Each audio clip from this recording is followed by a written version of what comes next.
Wonderful. Okay.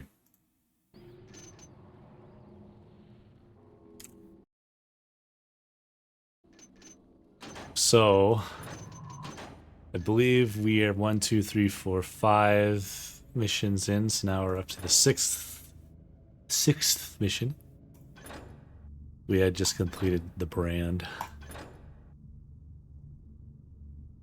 which is where we had sort of that little horror element. We got cursed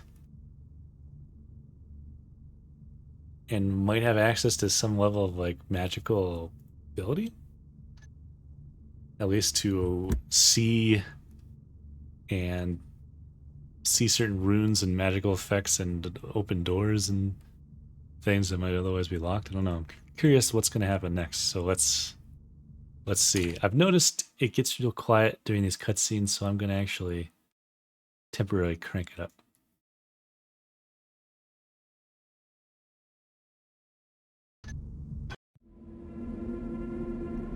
Crank it up on your side.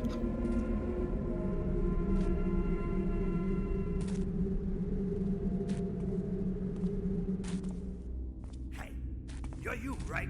Come here. We want to have a little chat with you. The boss is displeased with you, but sends his regards nonetheless. Hey!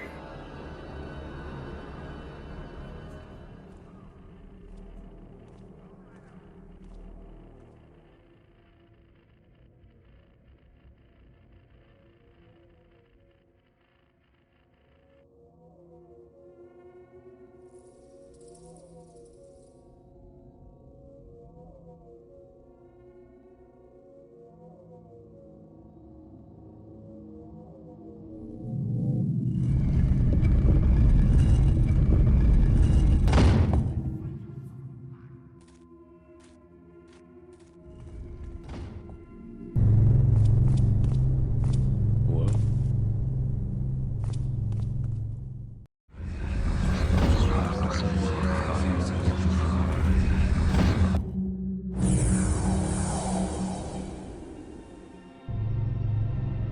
Knowledge and observation are the keystone of our order. And yet, even though we never deviate from our goal, the sheer amount of knowledge and observation required to ensure the balance is kept intact sometimes makes us blind. Ever since I touched that hideous, accursed statuette, I've been witnessing things I've never seen before, and it makes my skin crawl. Ethereal gliding glows appear and vanish. Statues whisper, and strange hooded figures observe people from afar, and walk in crowds where not a bloody soul notices them. I feel like my body and mind are playing tricks on me. These guys aren't phantoms, they're flesh and bone, and yet nobody seems to acknowledge their existence. I've been carefully watching these people for a few days, and they all appear to go to the same place, deep into the bowels of the city. They must have some sort of underground lair or something akin to that. I've even seen some of them walk through solid walls with strange glimmering symbols on them that, again, nobody seems to even see. What's interesting is that most of these guys carry books, large ones at that, too. Could they perhaps be linked to the necromancers I found in the derelict Howtree Manor? Is this the gift this damn statuette talked about? I intend to know the truth. Today. My apartment window gives me a good view on the streets, and it just so happens that one of these hooded blokes is walking by. Following his trail will hopefully lead me to their meeting point, and if they are linked to the necromancers, perhaps I can find some useful information on how to get rid of that curse. That is, if I can trail him unnoticed while avoiding the local watchdogs. These guys are on edge because of a sudden increase in burglaries in the district, no doubt perpetrated by the famous Downwind Thieves Guild. My ghoulish attire will bring me trouble if I'm seen, even during the day. But there's a storm coming, and the foggy streets of the industrial district are mostly deserted, so I shouldn't have too much trouble if I'm careful.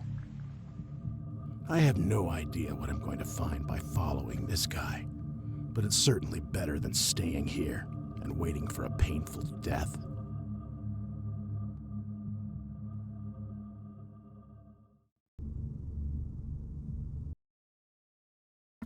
All right. So we've got keepers.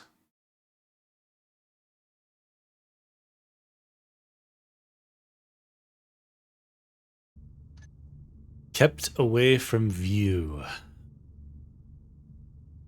Discover the hideout of these hooded figures. The one you've just spotted might be your best chance. While your hunting prowess will aid you best in tracking the hooded figure, don't forget that you're a thief first and foremost. Fill your pockets with at least 1,600 worth of valuables. Killing people is unnecessary and brings unwanted attention. Don't do it. Return to your rented apartment when you're done. Okay.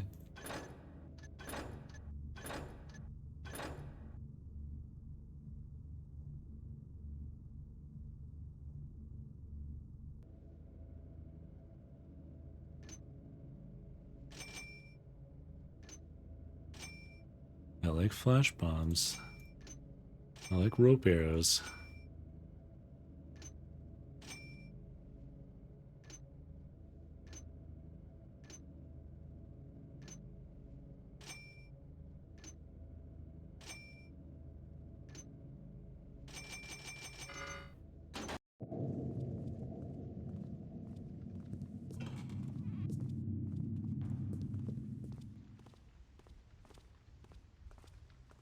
Is that the guy I'm following?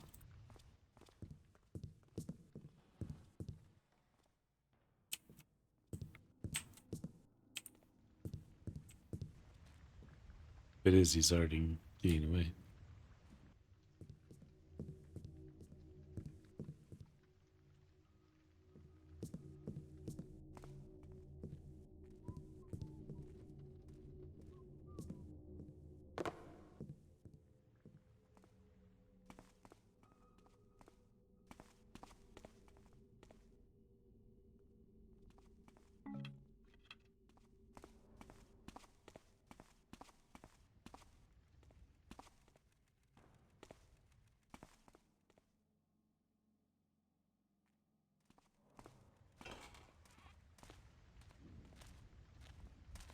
Who goes there?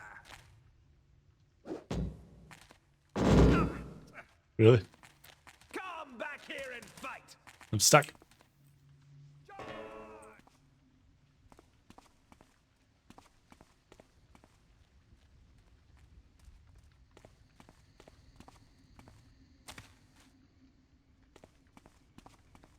Is this where I was on another map?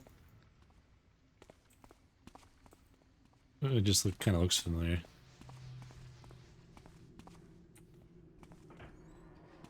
I have no idea where I'm going. Apartment is here.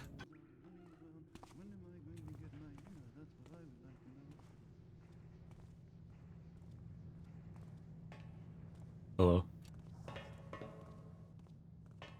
Thou shalt not.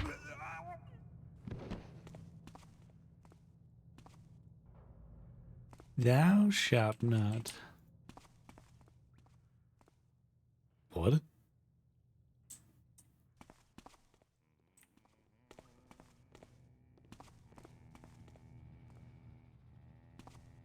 Oh boy.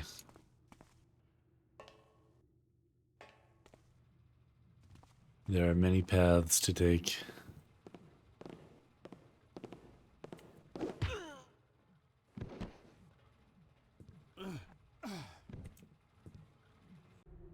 Brother Ernest, thy application for transfer to St. Tenor's Priory has been rejected. Father Philistus does not consider thee a good enough candidate to join our ranks. The reason for thy rejection is, dost not possess the skills to properly copy manuscripts. Thou art free to submit a new application in 2 years. May the Master Builder bless thee in thy endeavors. Brother Katzenjammer of St. Tenor's Priory. Well, heck.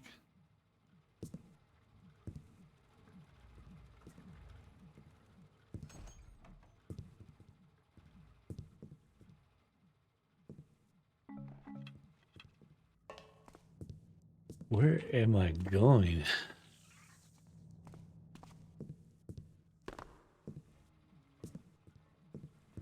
And was I supposed to follow that? Dude. Public Works allocation. Made whole safe as requested by We Liver. Completed works are confirmed by evidence of sight in hand to glorify the master builder in their craft and purpose. Made whole safe. You put some wood down.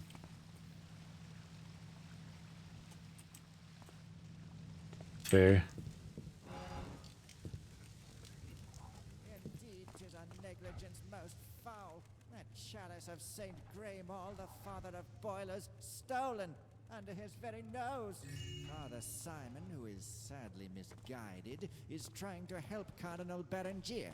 But I believe the superior Cardinal Bellarmine shall Was that the guy I'm harshly following? punish him, as it should be, and as it shall be. Wait. I want to knock this Dost guy thou out just to see if it doubt makes me Father lose. Simon's intentions? Our good father has never strayed on the Yeah, he's like invisible. Time for this. Cardinal Berengier. I'll find my own way to your hideout. Oh, so I could still find it without having to follow. Indeed, 'tis a negligence most foul. That chalice of Saint Graymall, the father of boilers, stolen under his very nose. Father Simon, who is sadly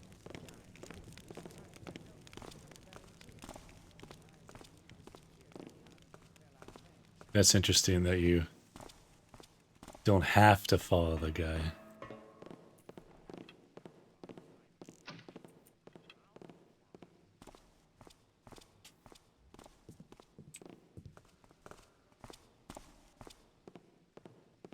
Did he spot me? Oh shit, where's he going?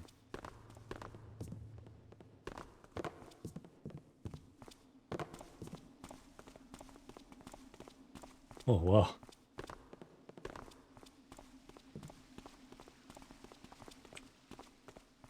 Is he just running away from me, or is he going somewhere?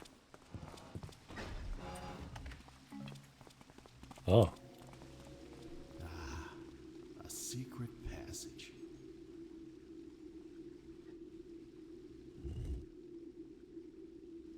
Okay. Should I have explored the rest first?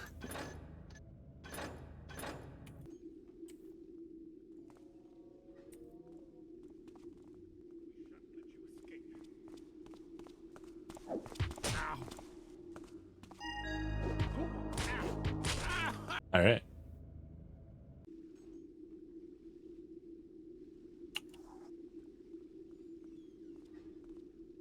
What? Who are you? Do you see me actually? It looks bright, but my gem is dark.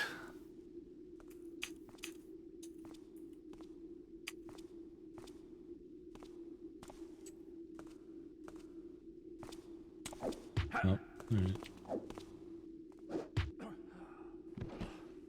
Master thief.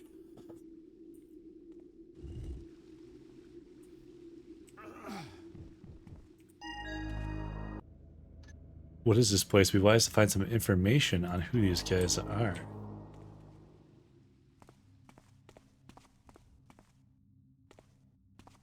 This is cool. I'd be very impressed if it happened, but I've wondered before, like, if anyone's ever tried to make a map that connects the end of the tutorial in Thief Dark Project. Like, you go into a hallway with it's like a T junction. It's like, what if you could like go back to that place, or have a mission that like starts there and it's like in between the training and Baffords, and you could explore their little keeper compound. I'd be amused if there was anything like that in this, but I don't know if they would do that, or if they'd even be allowed to copy stuff from the actual game. But I wouldn't Can't imagine why they couldn't, but it would just be funny to like see that stuff from like a different perspective.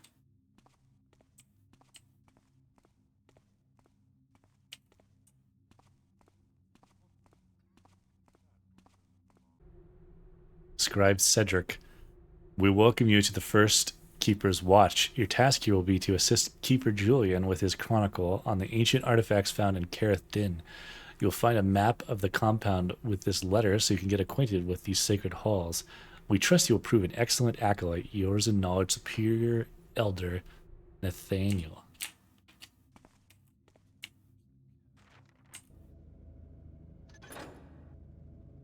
Neat.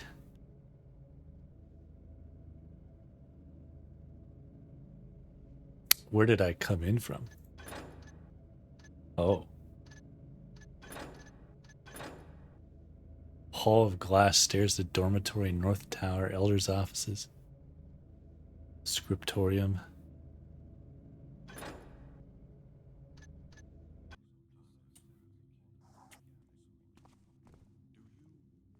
Sense it?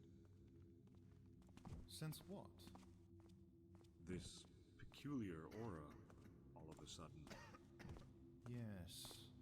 Now that you mention it, I've never felt anything quite like it before. You may have been compromised. Hey, Just when I thought this city couldn't get any more sinister. There's a whole damn secret organization under it.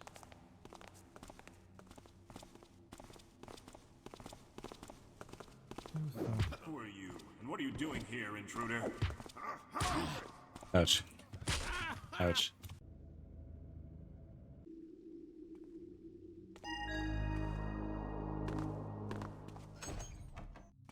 No, that didn't work.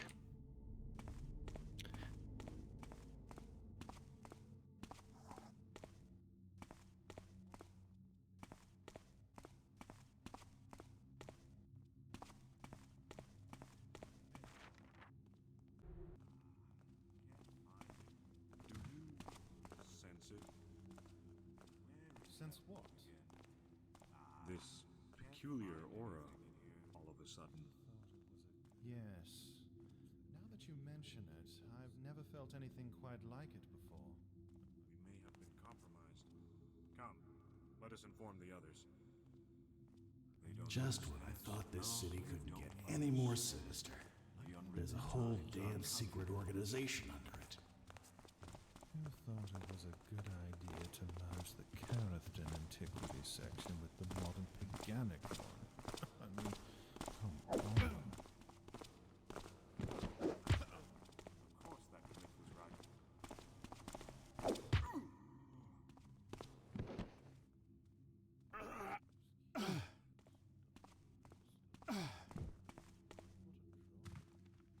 I don't know if there's more patrols, so I want to move these guys' bodies out of the way. Up to the side, at least.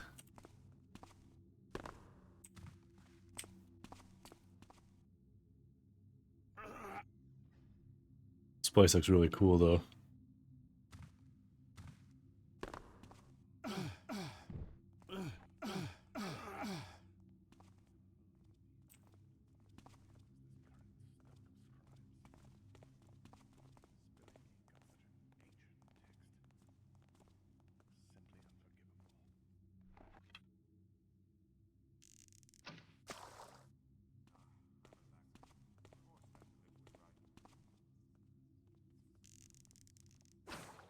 Elder, is that you?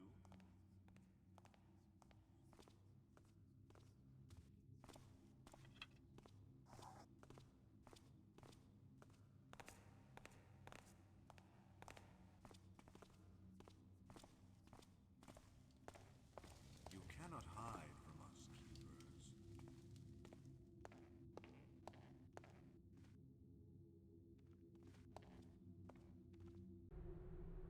Brief history of the city's great families, composed by Keeper Creon, second Lore Master during the year 754, as it was commissioned by Keeper Lutetius, third Keeper of Darkwatch. But before a crowd, he trampled underfoot the imperial decrees of his own cousin instead, thinking that there was none left alive in the entire barony who was interested in seeing that they should be carried out.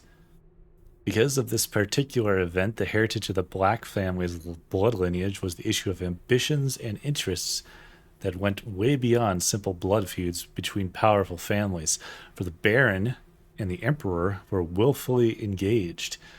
Thus was the prefiguration of Catharian Black's woes half a year after, when she sowed the seeds of a short but violent civil war between her two remaining brothers. Paragraph 6 on the state of childlessness of Lady Catherine Black and its consequences on the Mad War of 398. However, to understand how the Civil War rang the death knell of the Black Dynasty, one must make a pause and understand the incident that took place a little before the aforesaid event. Old and childless, Lady Catherine thought about adopting a parent more or less close to her to pass on her opulent heritage. She immediately designed Rusward Breslin II, to whom she immediately offered her favorite Chatelain's human court as well as her enchanted haircomb. But be it either because she wasn't really convinced by her own choice, either compelled to give in more pressing topics, or either subjected to a whim of late. Soon after the designation, she tried to nullify this decision for the benefit of Lady Lionella de Crayard, widow of the late Thomason de Crayard, which had let her sons take over her fiefdom soon after her death. If the chronicles are to be believed, this was only motivated by Catherine's graciousness, who only wanted to restore the once respectable de Crayard house, who suffered disgrace by the hand of the cruel Lord Thomason, who bribed petty vassals and knaves, upon the order of a warlock, rumors said, to assassinate the Grand Compulsor Mauger the Bald, 392. And the imperial bureaucracy razed their entire castle to the ground in response, as well as dispatching assassins. Thomason de Crayard, however, managed to obtain a pardon from the emperor himself through influence and well-placed bribes, before ultimately meeting his strange doom devoured by his own horses. This second adoption sowed the roots of discord, as far from being the gentle and versatile woman described by the chronicles, Lady Lionella was swift in taking full advantage of her newfound situation by securing gages and complicities among the local gentry. For his part, Rusward Breslin II still purported to assert his rights and brought both Lady Catherine and Lady Lionella to trial before the imperial diet, the latter refusing to settle the dispute. Alright. Lore. Is there anything up these ladders, I wonder?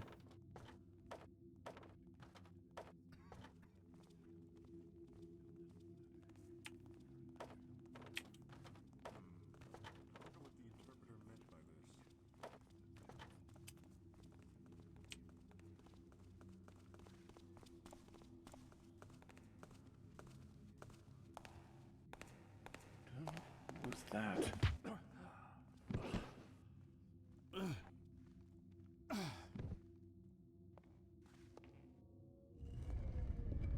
Hello.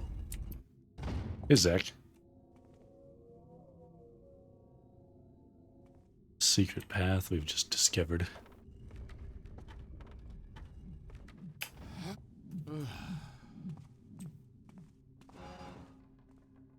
Oh. Oh. You have weird sound?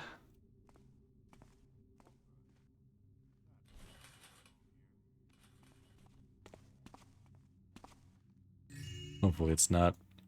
And for me, I wouldn't think so.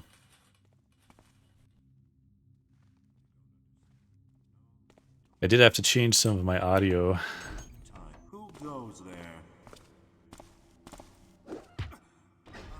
Because it got screwed up in OBS again, but it seemed okay when I listened to a recording. Okay.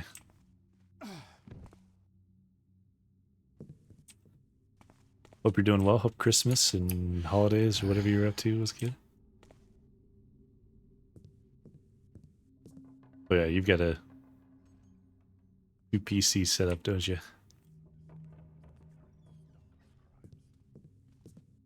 Spilling ink on such an ancient text. Simply unforgivable. Hmm.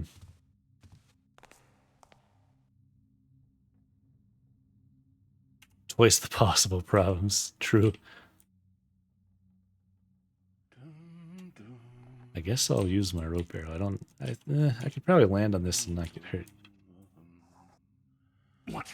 I did get hurt, but I knocked him out, so I'll live with my mistake. This looks cool though. These guys down here scribing.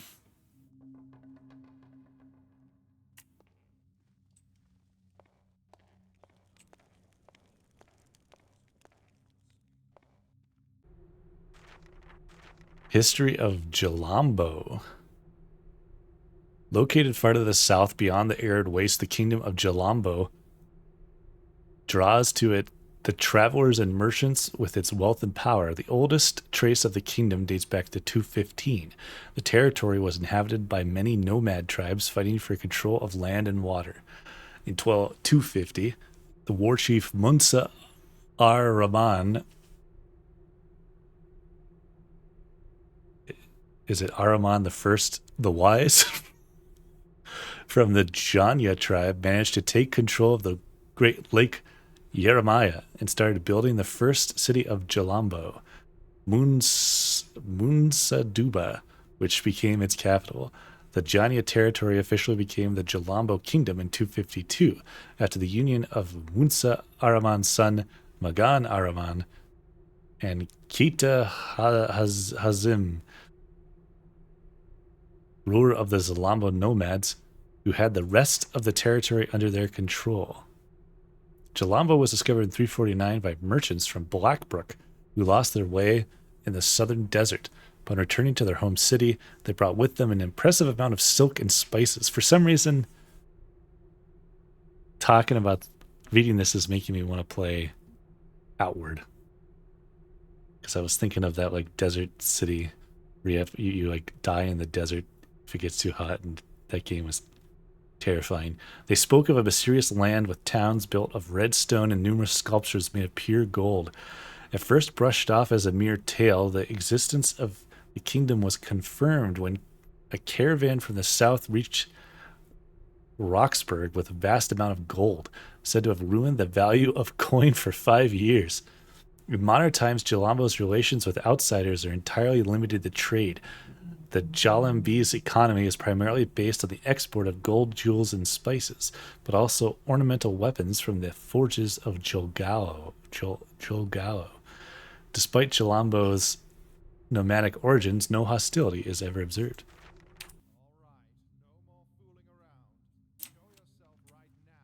They know I'm around somewhere, but Who's making all that noise? I like that they turn partly invisible. Step out of the shadows and reveal yourself. Is it only in the dark? Because he stepped into the light and he like reappeared. It might be. What? How? I thought I heard Don't fall. something. Can't kill anybody. I think that includes accidents. Would he die if he fell? I don't know if there's fall damage for bodies, actually. It's only if they fall in water or fire or whatever. They can drown. Come on out now. No more Let's get this over with. Show yourself right now. Oh, you're in deep trouble now. What are you doing here? Keepers, I need your help. Did he see me? I didn't see him. Why can't I attack? Oh, my game was You're in deep trouble screwed up now. for a second. Keepers, I need your help.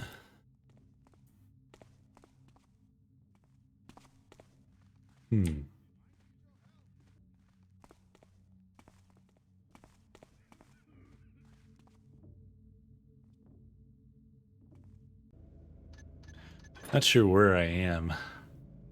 Central Library. Scriptorium.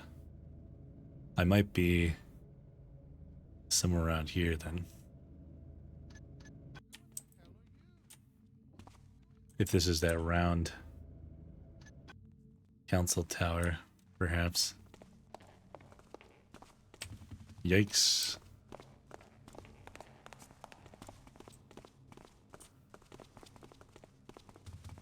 I can't see him. I can't tell where he is. The intruder escapes me. Okay. Need help! Over here! Keepers, I need your help. Alright. Problem solved.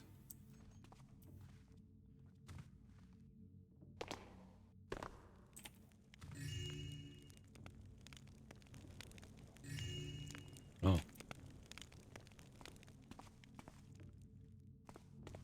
I was actually playing a little bit of that Dreams in the Witch House game again too. I was cheating to give myself extra money so I didn't have to worry about that.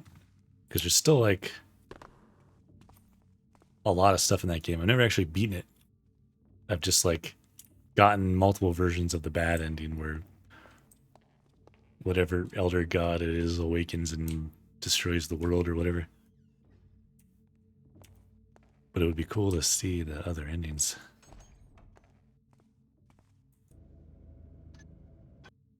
Where's this go? That's a really fun game.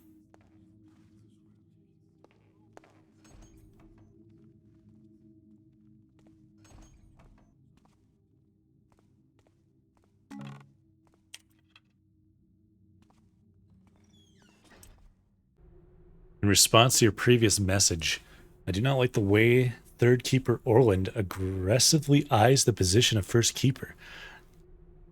Xavier is old and at the end of his days, while Theobald is feeble and weak, put in his position through shameful nepotism. Orland is the most capable to succeed Xavier should Theobald concede. But I do not think that Orland has what it takes to truly rule the Order. He is far too bureaucratic and narrow-minded for that, but we need a person of conviction and wisdom. The man is too controlling and is thoroughly obsessed with Garrett, but not in the right way. You know it more than anyone, A. I truly trust in your judgment regarding our young and skilled friend, and like you, I do believe he shall eventually return to us, especially with regards to his upcoming tribulations. Mercedes is a lost cause, but not him, far from it. Orland does not share this sentiment, and would rather have the man hanged and quartered than put his trust into him, even if his very life depended on it. I would like to be proved wrong, but alas, I fear I'm right. N. What's the right way to be obsessed with Garrett? That's a good question. He's thoroughly obsessed with Garrett, but not in the right way. I don't know, maybe if he was like loyal and useful and he was worth putting all your time and effort into training him, but even then, I don't know if obsession is quite the right word. Kind of has a negative connotation.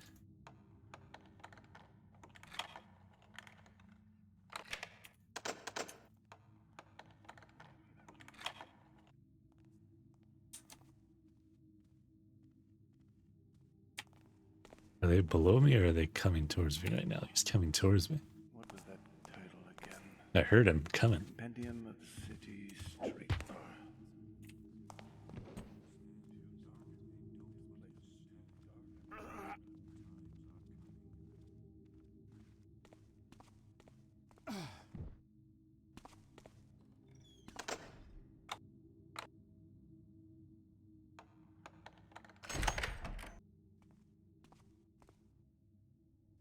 Just guest chambers. Fancy.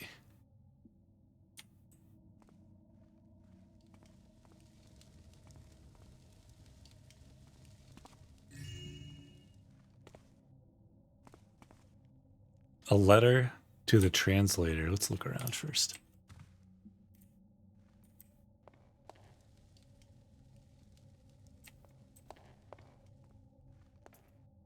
Oh boy. Nothing else in here? Most esteemed translator. Excuse me. Ugh. I am again so very honored and humbled to receive your illustrious person within the halls of the First Keeper's Watch.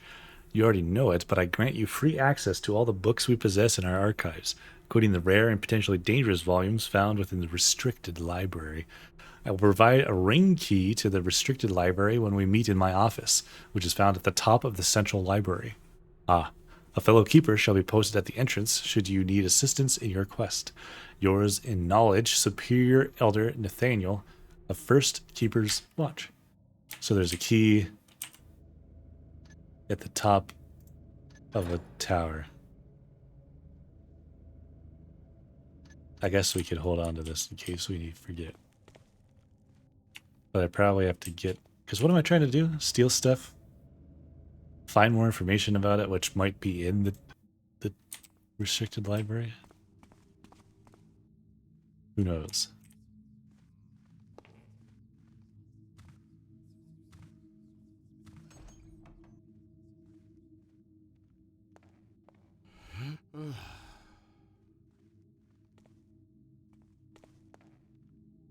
Nothing?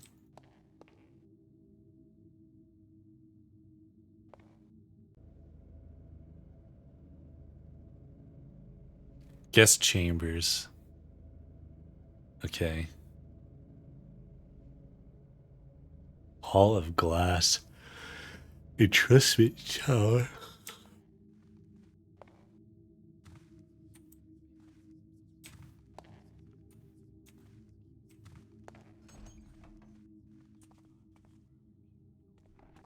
That little compass. It's cool.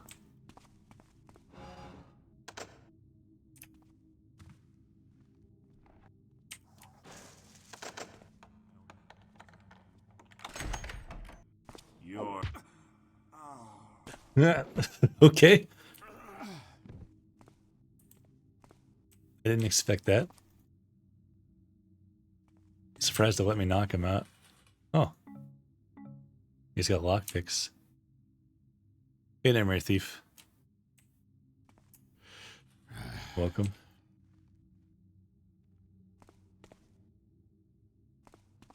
Nothing else. What's in here? Do we want to go down? Might as well. Oh, whoa. Whoa. There's like a dining room. Got wine and chocolate. Nice.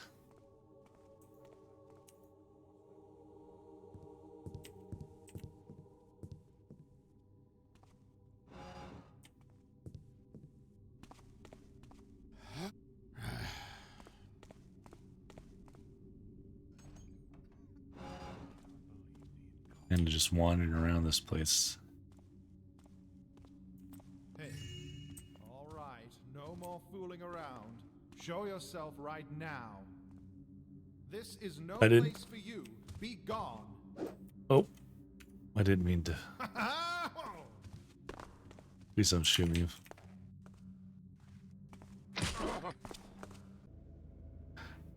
It's going great. Black Parade's going great. I think we're on the 6th mission of 10 missions.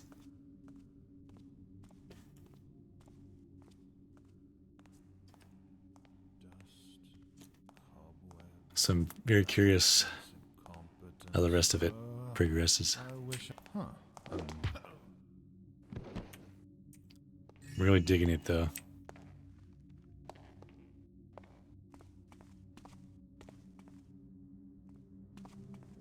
Oh, here we go.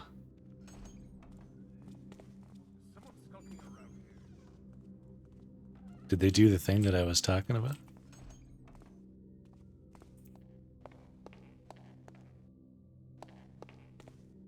because these areas look like the training area.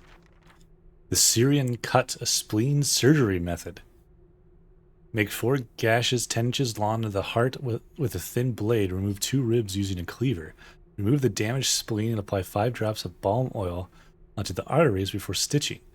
Balm oil is insufficient. Replace it with echinus oil or equivalent thereof. Anathematosis, slowing down necrosis. Extract 2 pounds of flesh from a walker and boil it for 6 hours. Cut the flesh into pieces and serve it to the subject thrice a day. Note such a treatment can lead to episodes of aggression or violence. Keeping the subject restrained and under observation is highly recommended. Alright.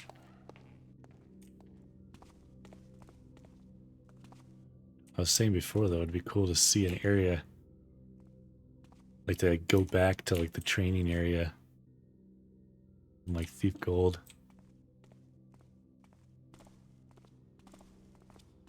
From like this different perspective. That's what they're kind of doing here. They're mimicking some of that architecture, at least, which is fun.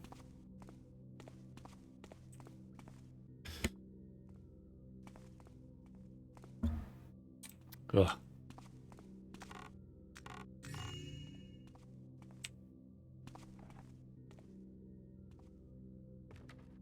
Pretty much didn't do much talking today, and now as soon as I'm streaming and talking more, all of a sudden my throat decides to give out on me. Okay.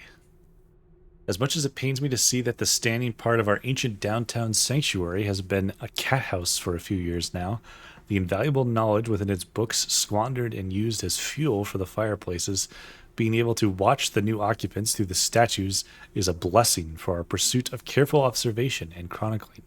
Enchanting statues in households is an incredibly hard task, given only to the very best elements of our order.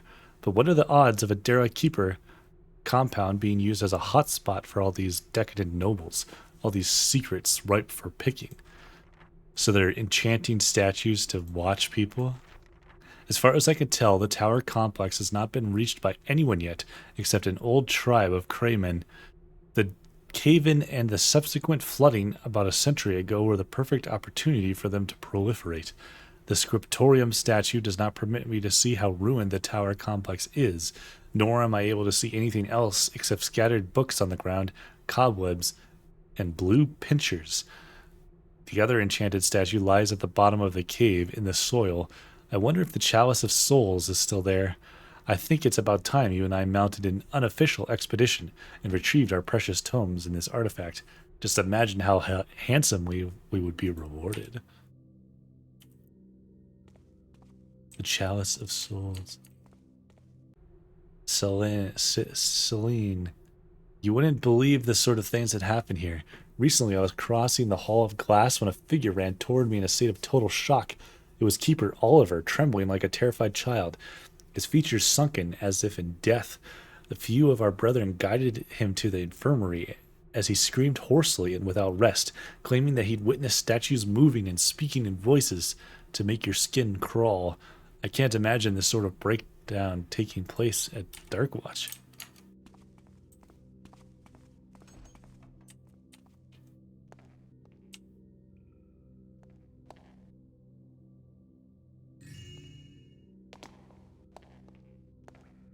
Oh. Splish splash.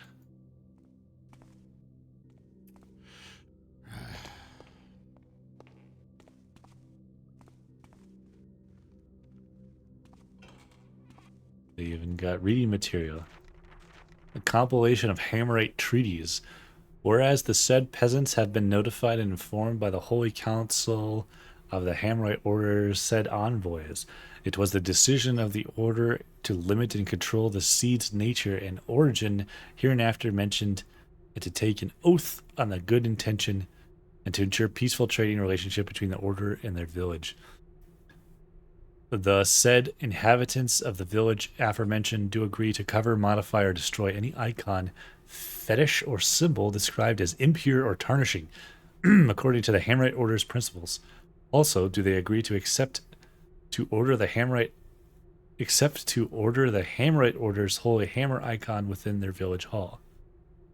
Any villager involved in witchcraft is ordered to immediately renounce and pray to the builder under the supervision of an official from the Hammerite Order in keeping with the aforementioned laws.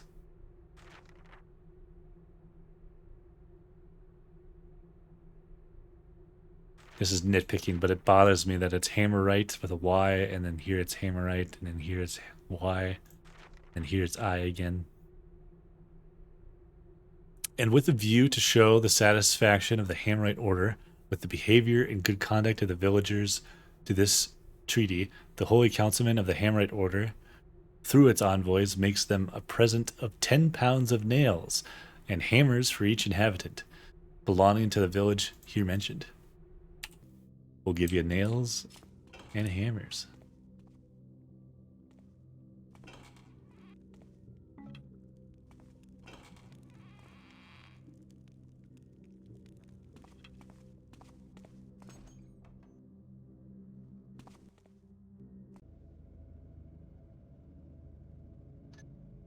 So where am I at right now? Was there nothing else in here? I was hoping maybe there'd be more of this kind of architecture.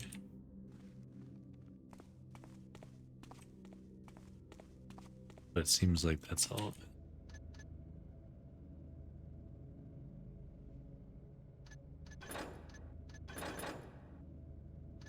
Dormitory. That might be where I am. Dining room. Yeah, okay.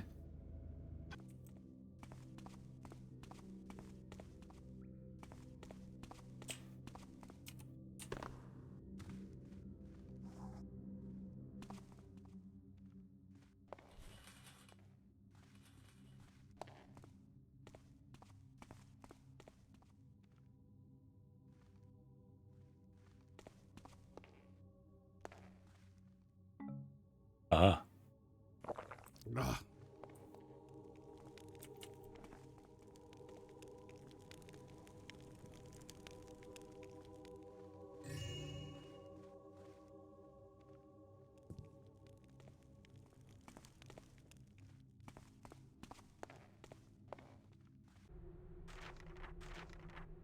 History of the Precursors. Long ago, there was an old empire said to extend beyond the known world and inhabited by an ancient civilization known as the Shamardum. The Shamardum's origins are unknown, and their chronicles rely on describing events rather than specific dates. However, the study of their knowledge offers to their readers several answers, such as the location of lost prophecies and hidden glyphs or artifacts. The main source of knowledge comes from the 7 tablets written by the counselor Fu Quan, keeper of the keys and warden of the glyphs, a precursor whose actions have extended the time of his people by 2 decades with a policy of study and control of magic. Kareth Din, the capital of the Shamardum Empire, was destroyed by a tremendous earthquake 1 year after Fu Quan's assassination, orchestrated by the Guild of Enlightenment. The mages of the guild considered his deeds compromising to their ways, disturbing the peace of the sentients locked in their sanctums.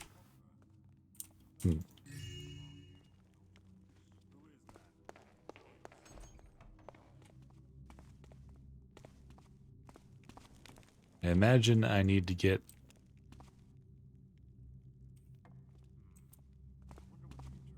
into like one of these council dude chambers. We know there's a key supposedly to the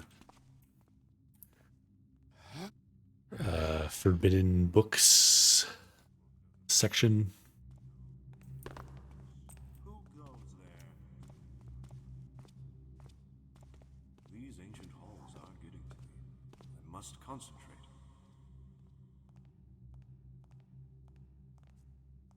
That guy. Oh.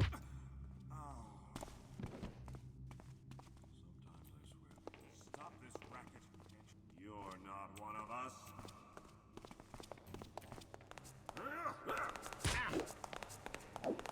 How'd you hit me? Wow. Who is that? Be gone, intruder. Stop. Be gone, intruder. That didn't work. Take that.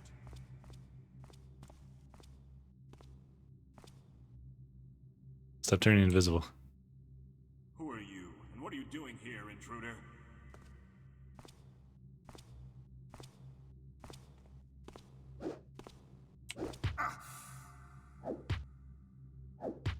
I need help! Be gone, intruder. Come back.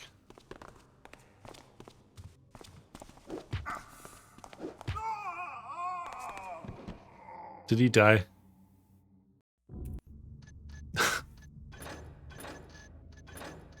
Can't kill anybody. No one must die. Elder, Save. who's making all that? How did you get in?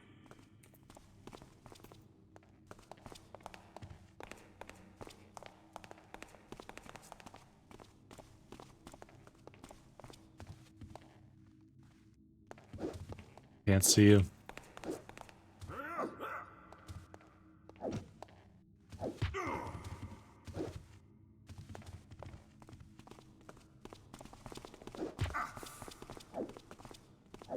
I can't see him. I knocked him out. Wonderful. We'll never know.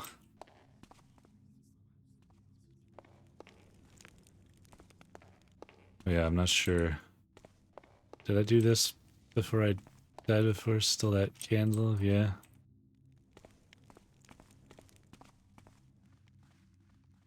So if this is the dining room to reliquary,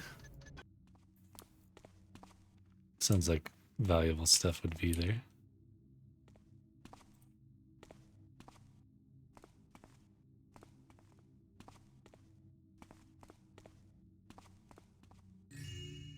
It's where you keep all your nice things, all your relics. So this is the North Tower. I wonder if there's stuff up there. No lock?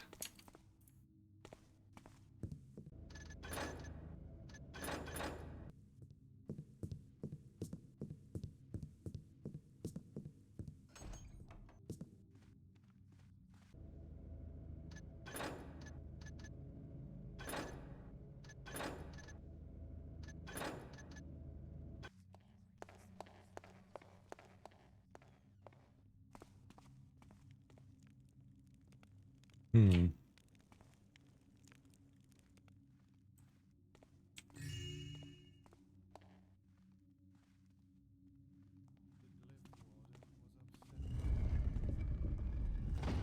Oh. That's cool. Hey,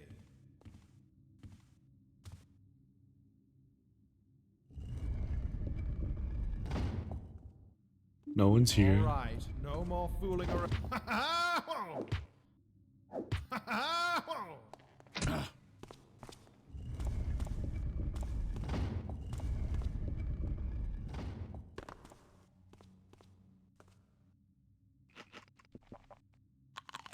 Excuse me while I eat.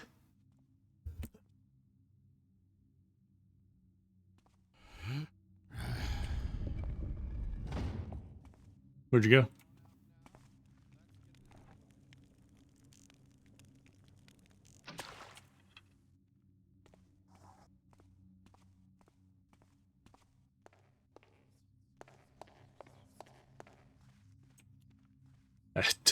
I don't know where he went.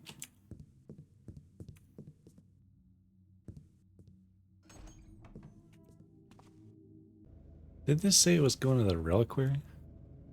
But it's also ascending the tower?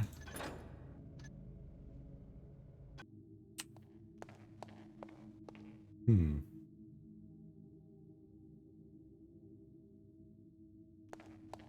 Oh yeah, Black Parade. It's been going well. Welcome, welcome.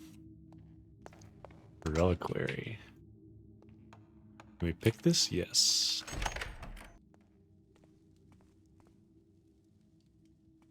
Oh.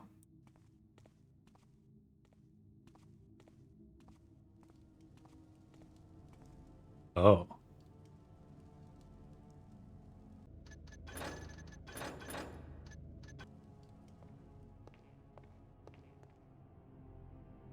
Bell. Really locked in there. Amethyst harp unstrung.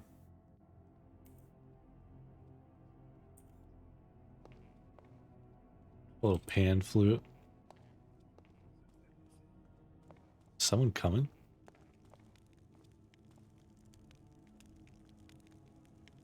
Items are definitely not evil. I mean, if they're evil, they didn't put a great lock on the door.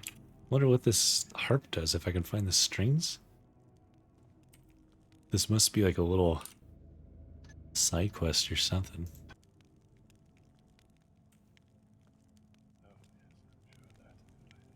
Is there a guy out there?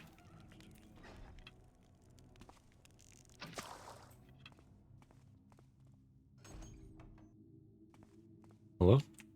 Maybe he's below me.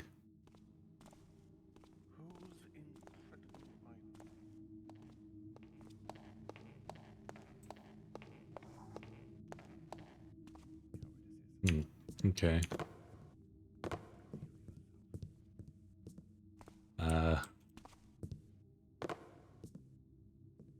Guess we'll go all the way back down. And just keep exploring. This way, I think.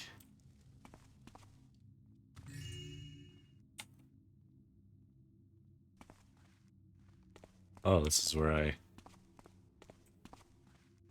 kind of started. I didn't go this way, though, I don't think.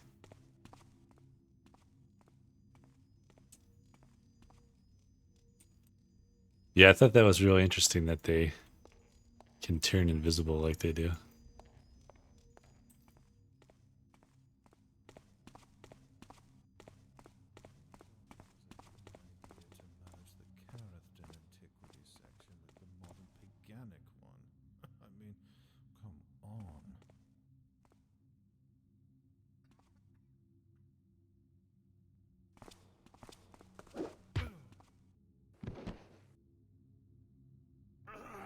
Pardon me.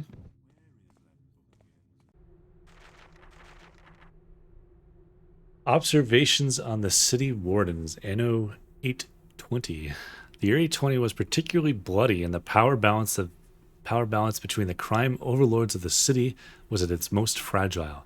The wall was already well established in North Quarter and Shalebridge, but a sudden takeover of Newmarket and Pampinosis led to an all-out street war with Sterling, warden of Newmarket, downtown, and South Quarter at the time. The Baron's police and the Order of the Hammer were powerless before such uninhibited gang violence. Indeed, it was not a rare sight to witness mobs of thugs and rogues fight each other to the death in marketplaces or alleyways.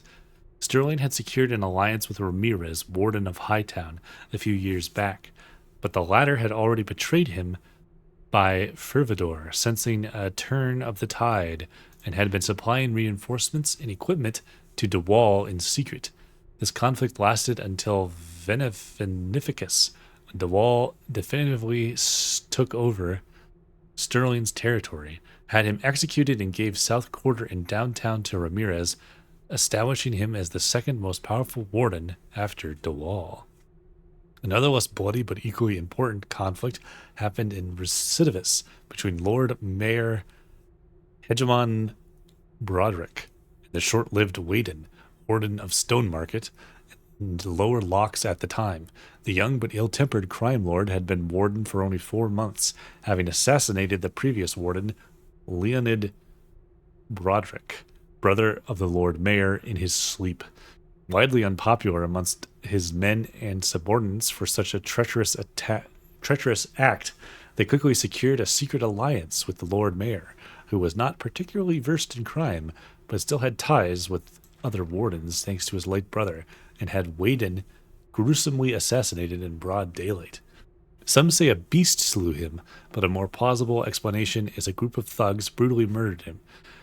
In any case, reports indicate that the Baron's police did not intervene during this event, and the Hammerites were reportedly strangely absent.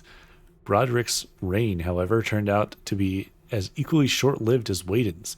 The wealthy, ambitious, and strategic Webster bought off Broderick's men and took over his entire territory by the end of the year without any bloodshed.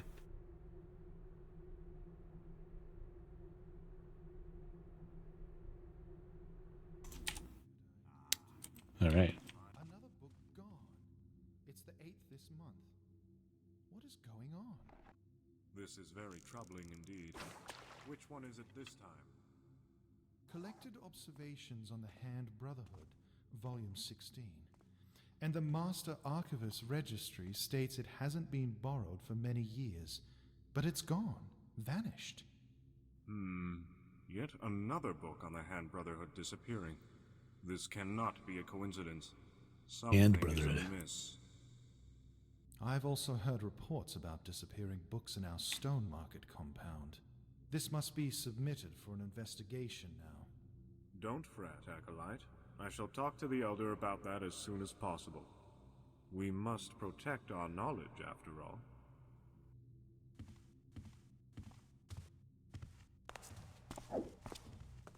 Missed.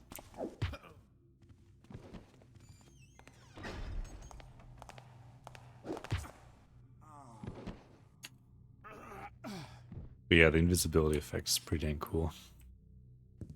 It's just sort of like a natural little ability for them that turns on and off whether they like it or not, it seems like. Hoster. Please prepare the vacant guest room to receive translator Gamal. She is not to be disturbed under any circumstances when she is in her quarters. Make sure the nearby hall is dead silent as well. I do not wish to provoke the first keeper's ire, Nathaniel.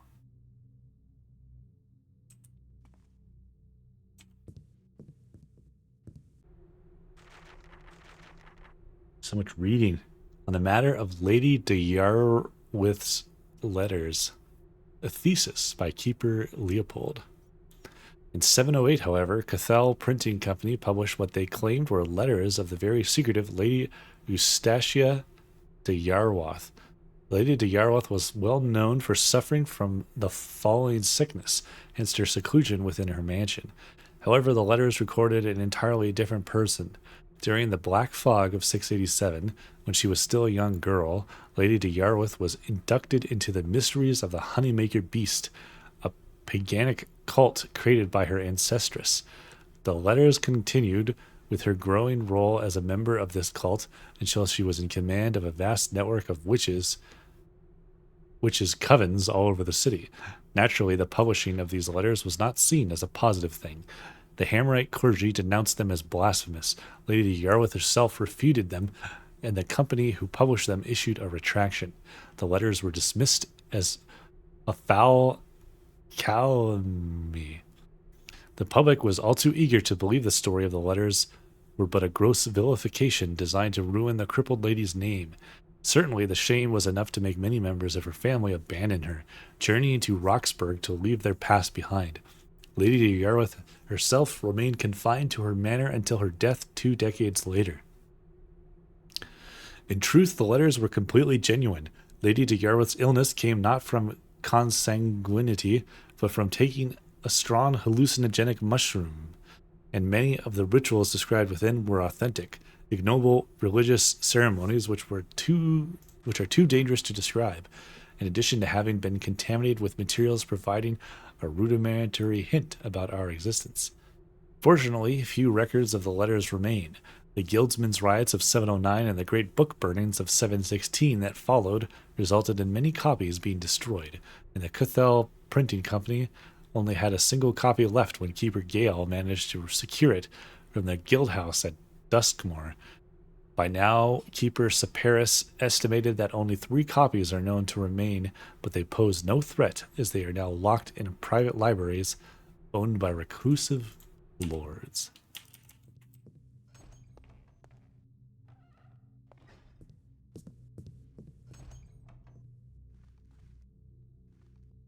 Hmm. Hmm. Someone is stealing books. Was this the elder offices? Think so. So I'm over here to restricted library.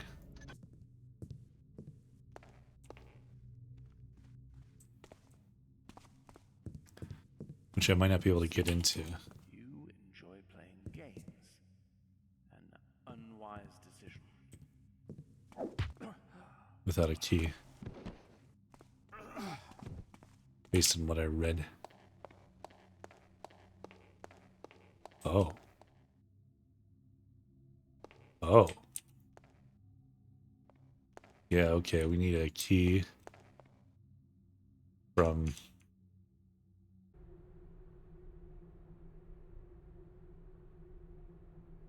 Meeting's office at the top of the central library. Central library. Yeah, this definitely is some kind of magical key that like opens a door. Let's do a hard save there. Okay. Top of the central library is where we gotta go. And now this is the blue flame tower? Question mark?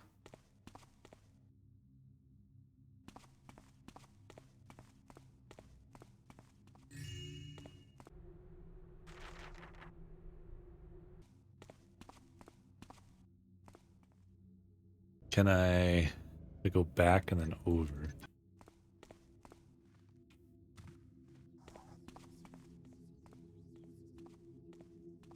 Must be up here.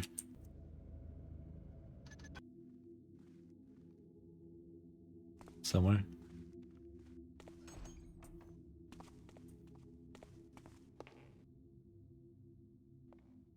Oh, was I in here? Was I in here? Must have been. Came through there. This isn't the office, though. It's an office.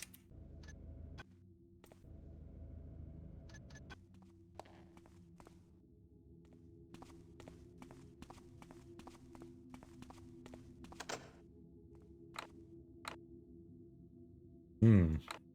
Locked.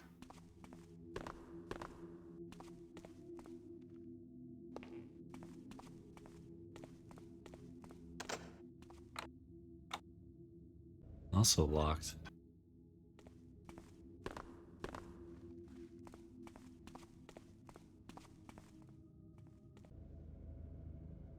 Hall of glass.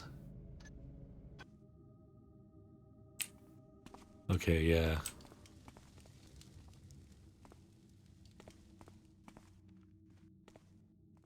Tower of entrustment. Dormitory. We were kind of here before.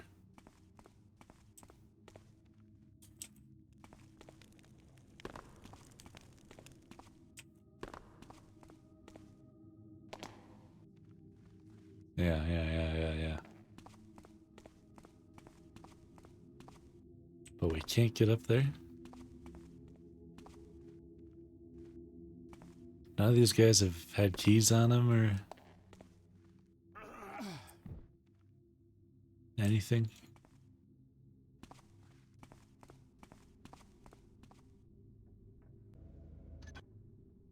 I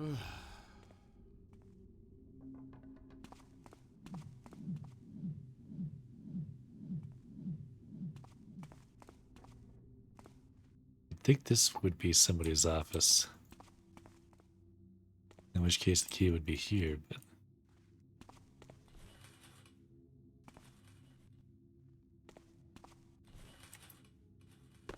Otherwise,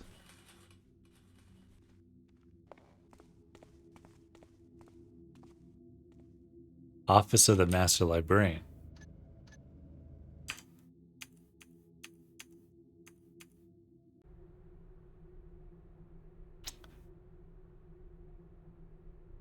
I will provide a ring key to the restricted library when we meet in my office, which is found at the top of the central library.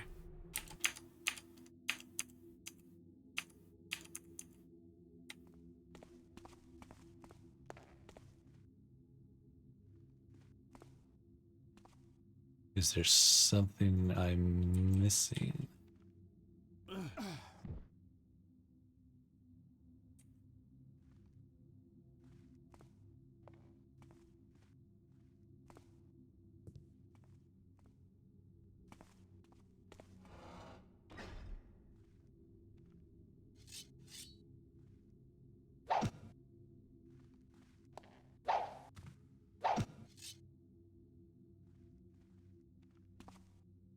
Huh.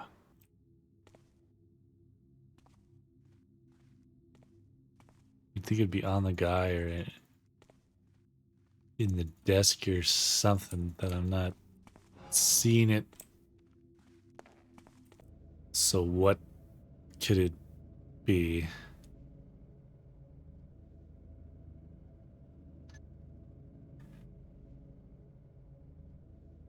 Maybe in the council tower if I go over there?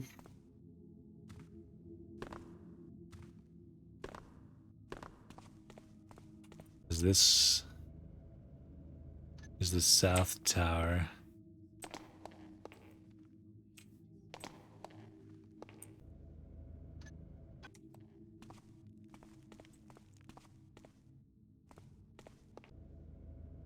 Now we're here.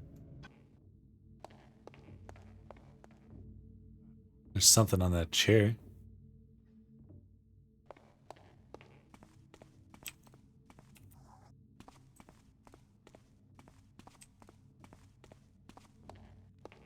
Let's just do a lap.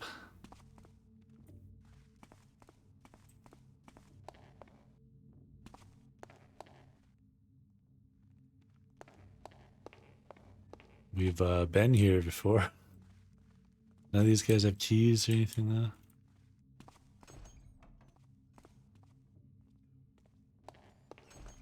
All the time in the world to find you. Who asked for?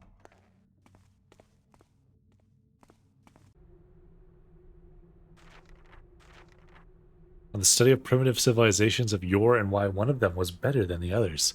Kuliv was far from making all its economical possibilities a reality. Indeed, it was far too isolationist for that. It was socially too weakened by its excess production for the god kings, dead made gods or greater gods. It was economically slowed down by the hoarding of precious metals in its temples, which resulted in a lack of intensive circulation. Therefore, in this isolationism, it is highly probable that the Kulibian civilization was highly developed but did not find any partner for equal trade. The Kulibians, convinced of their superiority, were long prejudiced against foreigners and stayed close to their ancestral traditions, which may explain their desire to isolate themselves. It is also important to note that Kuib's power and the power of its administration was so important that even when it ceased to be a creative power and to represent a living civilization, it was still standing and maintained by its last administrative officials. All right. I guess I should go down there.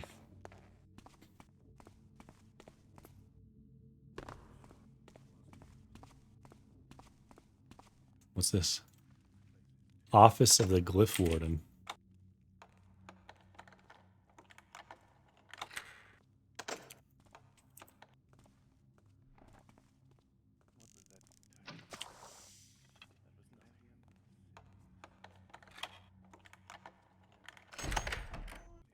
I guess it's possible they could have moved the key or done something else with it. Young Oliver is now sleeping, but it is not his health that worries me. His report of a statue moving by itself is what's troubling me. But I have heard of the same phenomenon occurring in several of our compounds. Our stone markets, Seat, Glyph's Vigil, and Glasslock, to name a few. Could our Glyph of Enchantment be responsible for this? Could it be the result of some mischief from its part? Granting us vision is one thing, but giving the statue sentience is another. Glyph's misbehaving, for lack of a better term, is also concerning, for it has happened a few times in the past few years. The most notable example being Kiefer Catalina's scalding of her writing hand when she was working on a complex essay. Too many questions, and no answers.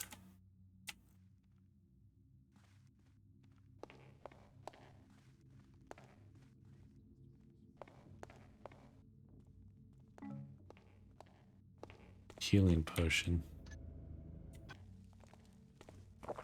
Ugh.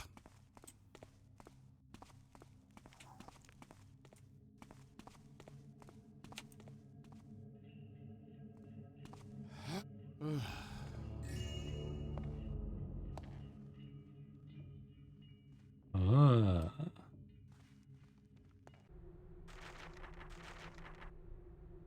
Dissension among the Hammerite order by Keeper Hemdall. The balance we must protect within the city is fragile and has mainly to do with the conflict between the two main factions vying for its control, the pagans and the Hammerites. However, it would be unwise to ignore the conflicts brewing within these factions.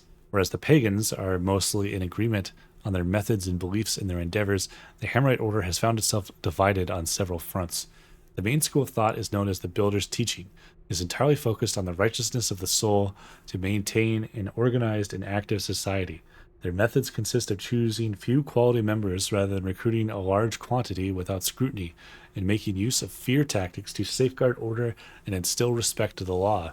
This doctrine, however, does not focus on fighting paganism nor on the expansion of cities, which is where the disagreements come from. In Blackbrook, the main ideology is known as the Fellowship of the Builder. Its members, less focused on justice, choose to focus on smithing and trading to spread the builder's words via endeavor. Referred to as merchants in disguise by the Holy Council due to the fortune accumulated by their high priests and the rarity of arrests, their main disagreement with the builder's teaching is the use of fear to control public order. Instead, they prefer to leave this work to secular police and to focus more on fighting the trickster's worshippers and on urban work, which makes the fellowship highly popular with the nobility. On the other hand, the Red Cog Hammerites are rarely seen inside cities and are famous for their aggressive attitude. The members of this doctrine are active along countryside roads, protecting travelers and woodcutters from pagans and woodland creatures. This ideology is, however, controversial, and several of its members were accused of sorcery and heresy due to their skewed interpretation of the builder's teachings and acts of cruelty against innocents. I gotta write something down.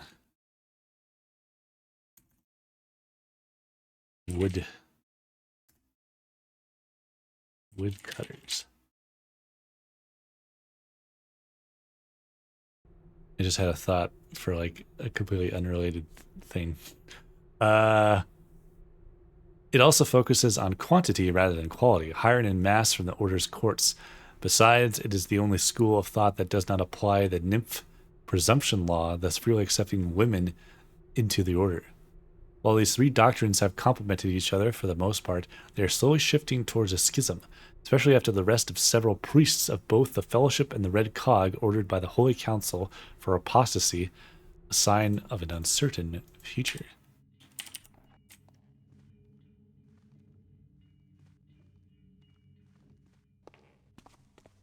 I'm thinking this is supposed to be in Thief 3. There's like the little council speaker, interpreter stuff. I see.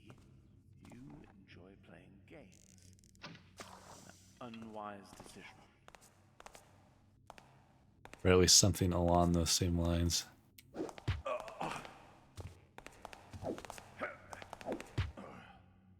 Stop that.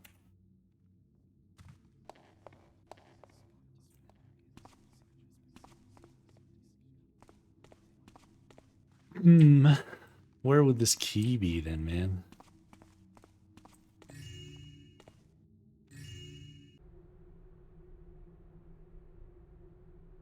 But the most viable way to identify the coming of a dark age is to identify the anomalies, more or less impressive, that ooze from it.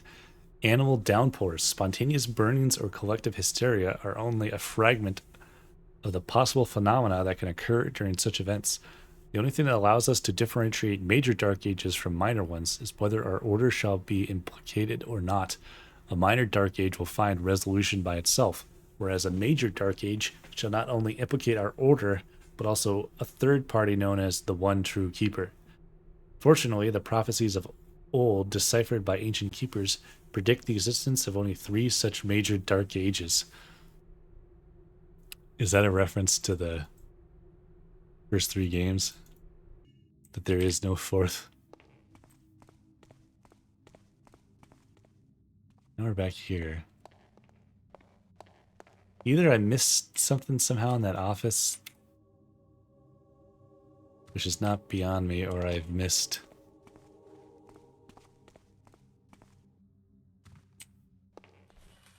something somewhere. The only reference to that key, though, has been that it's supposed to be in his office. The only other place I would think it would be is in the guest chamber. But I didn't see anything in there, but I guess we could check that again. I can remember how to get there.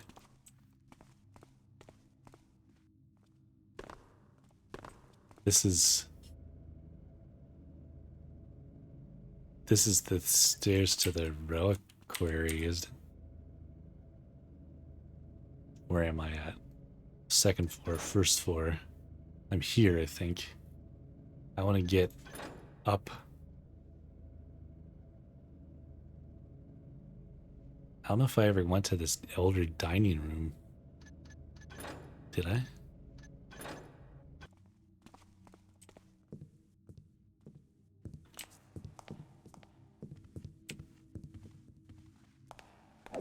Or is this the...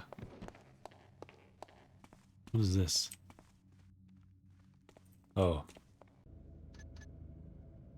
This is the entrustment tower.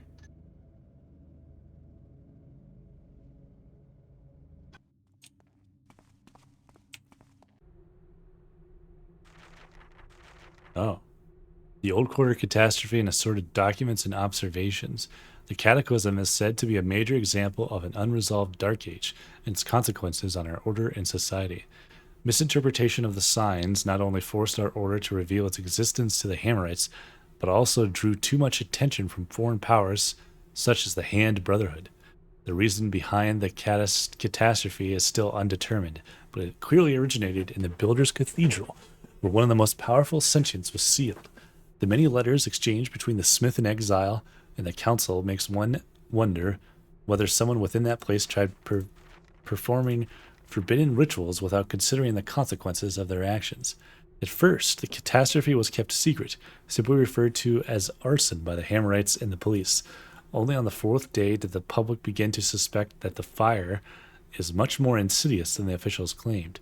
But despite there being rumors and even first-hand witness accounts, due to the denial and incredulity of the high-ranked population, action was taken too late, resulting in a hurried evacuation and deaths.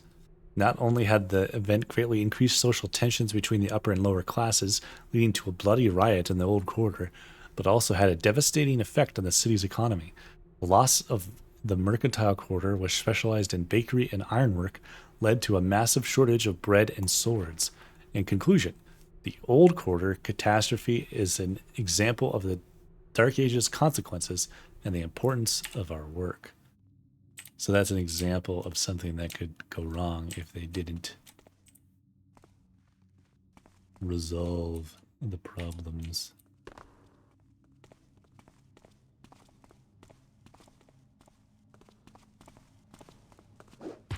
None of these guys have had like keys or anything.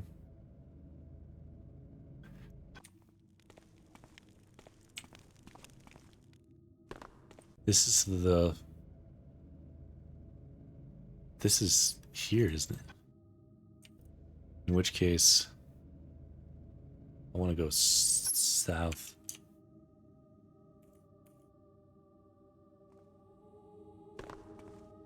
If I want to go to the guest.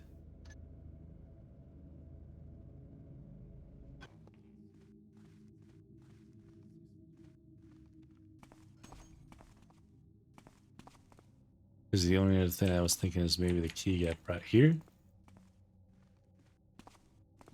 Maybe the guest hasn't shown up yet. So it wouldn't be here either.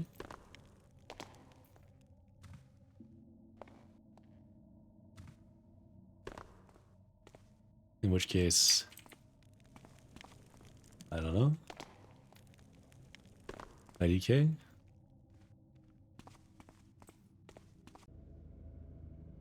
If I go, let's go north. What's this?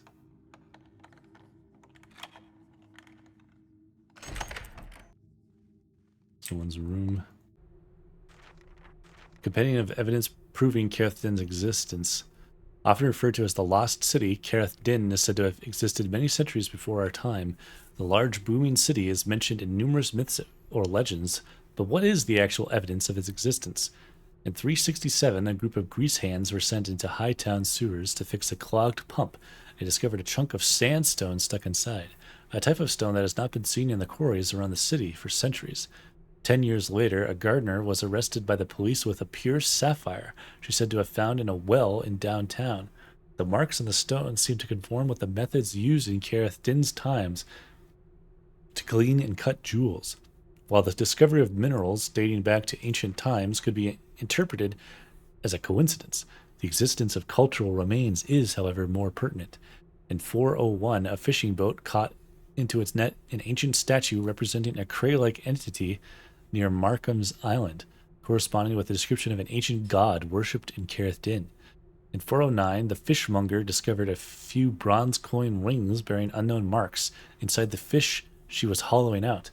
The marks look similar to hieroglyphs, the alphabet used by the precursors according to the tablet of the ancients displayed in the High Watch Museum. Not only does this information prove that Careth Din should have existed, but it also indicates that it was located much closer to the city than expected.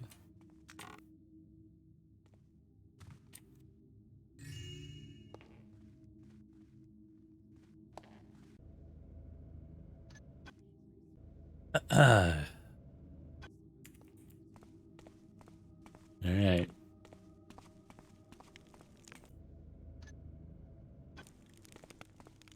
Now I'm just trying to get back to up here just to see. What did this say? Tower of Entrustment. Yeah. North Tower. Because if it's not in their quarters or the office, I don't know what to even do. What lies beyond the Great Ice Wastes? North of the dreaded area known as the Farthest North lie the Great Ice Wastes, also called Shadowlands, or more pompously, the not yet known Land of the North. These lands are an endless desert of nothingness, snow and freezing blizzards, where no agriculture is possible as the soil is as hard as iron and the icy cold wind is akin to daggers of frost. Several expeditions were made in the ancient days with the noble purpose of mapping the expanse, but these lands are so hard to navigate in and the environment so harsh that the few explorers who returned left us with rough tales of what they could only guess lied beyond. Cartographers of yore did not give this area a name. They only referred to it using the phrase Hic sunt monstrosas bestia. Here be monstrous beasts, which could probably be true considering the numerous fantastical tales of woolly elephants or giant sea serpents described by seafarers. One such story struck me with primal fear, which I will narrate in detail much later in these pages. However, the humble author of this book urges readers not to simply reject this story as a simple sailor superstition or a rambling madman's tale, as I have good reason to believe the man was telling the truth with his bone-chilling report of frozen cyclopean cities, grotesque monoliths and nameless monstrosities that dwell in hidden crevices. Even if the tale narrated by the author of this book is nothing but a fraction of the immemorial origins of the great ice wastes, an order issued by the High Council was to burn a few pages of this book for the sake of sanity. These few words must suffice. Keeper Morel.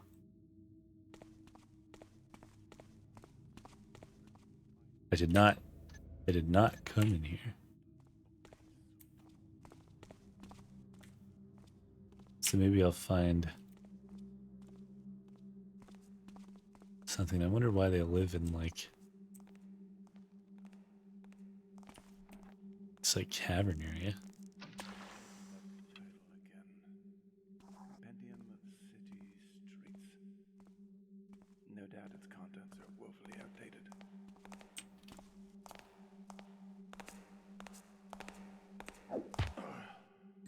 You had money. Oh.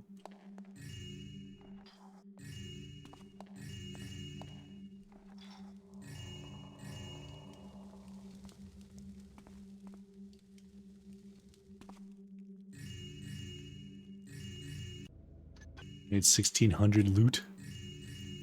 I'm sure I'll find it.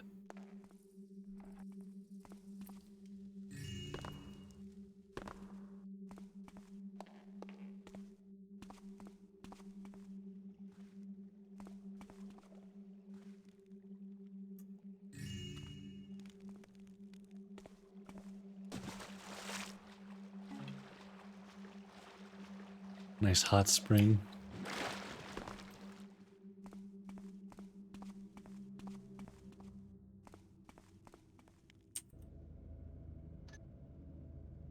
Elder dining room. Wait a second.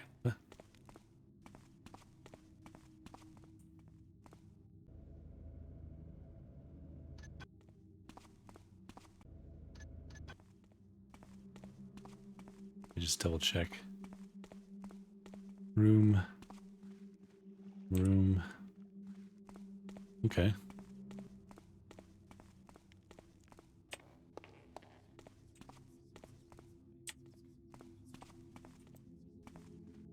Oh, I'm here?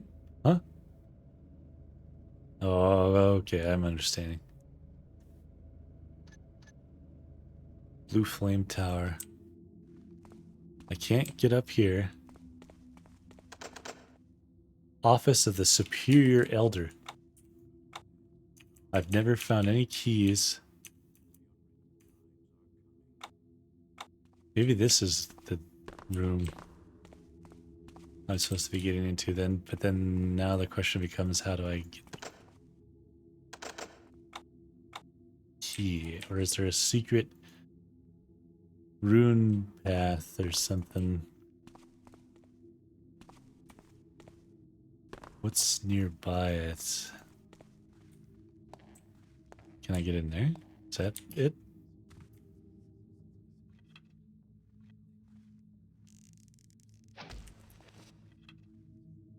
Maybe this is what I gotta do.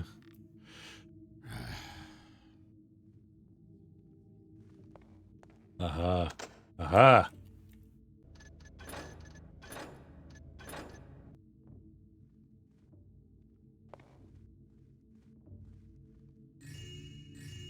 Key. Superior Elder's key. Superior Elder Nathaniel, be advised that Translator Gamal is set to arrive in First Keeper's Watch in 2 days. Her mission is one of the utmost importance. A new prophecy requires her to search your archives for a few scriptures and tomes. Assist her as much as thoroughly as you can. First Keeper Xavier.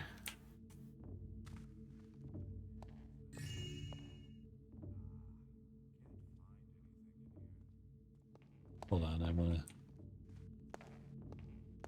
look around.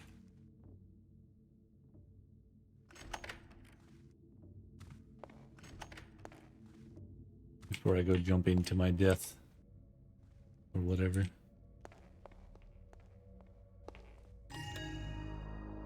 That's the money. I know who you are, why you're here, and what you're looking for. Our ancient organization has three goals: to observe from afar, to store knowledge, and to preserve the balance. The statuette you touched has made you sensitive to subtle magic, able to see our glyphs and ourselves. The gem around your neck is imbued with such magic. It belonged to one of us. I bear no grudge for this old theft, but I demand you keep our existence an absolute secret. A few of us are aware of the prophecy about you. To keep things simple, Interpreter Kataka can read the future through glyphs, and Translator Gamal delivers her prophecies to us. Through them, I knew you would come, and I knew you would read these words. We possess a tome that will clarify your predicament. Young acolytes can be nosy or succumb to temptation, and so this profane text is sequestered in our restricted library. The ring key provided with this missive will allow you to access it. The book is entitled Azeron the Cruel, Necromancy, the Black Parade, and its schism from the Hand Brotherhood. Take it and read it carefully, as I will come to retrieve it in a few days. I trust the book will contain all the information you need. Azeron the Cruel, Necromancy, the Black Parade, and its schism from the Hand Brotherhood. There's another item you require, a harp inlaid with amethysts, the one you were supposed to steal from Hawtree Manor. As a matter of fact, it was recovered by our ancients decades ago and is now concealed in our reliquary at the top of the North Tower for study. Your former master did not know where it was, nor does he understand its true purpose. This, too, is explained by the book. While I know the outcome of your ordeal, I am afraid I cannot divulge the way it ends. All we can do now is wait and observe. These guys give me the creeps. That ring's the best chance I have. Now, to get into the restricted library. Okay, so we already have the harp. So now we go to the restricted library. Okay. Cool.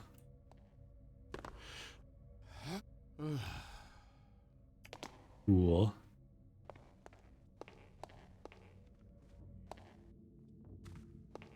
I wanted to see, can I jump?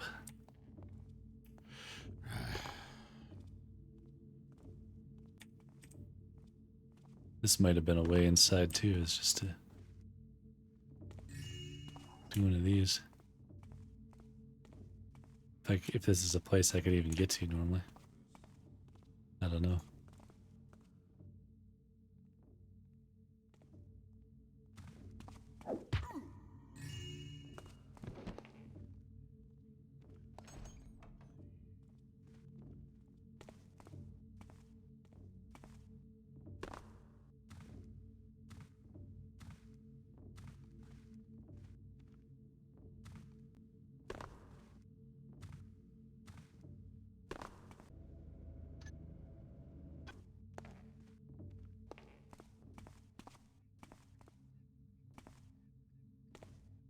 Because where is this? Is this here? Was that the very top of the council tower? I think so. I have all the time in the world to find you, whoever you are.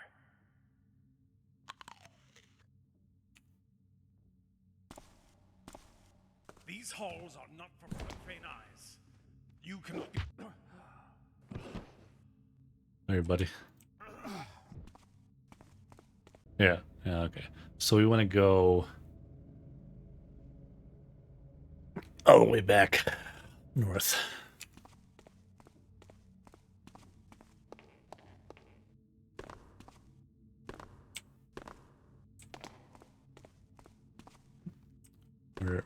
Where am I going? Where am I? Do I have to go down first? Or something? We will find our way eventually.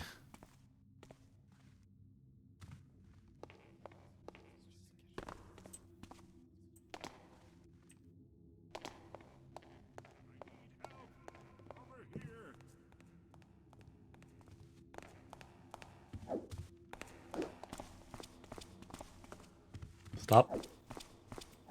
Stop. Stop.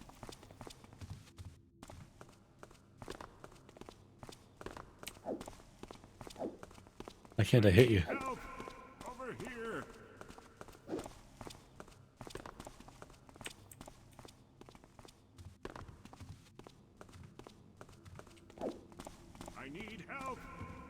here.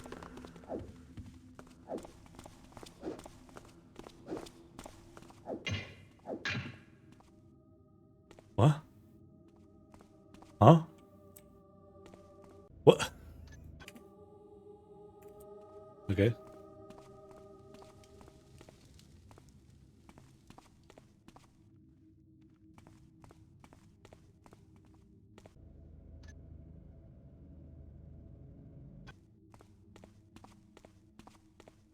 I think I want to go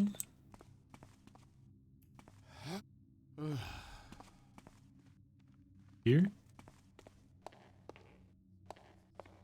and then up.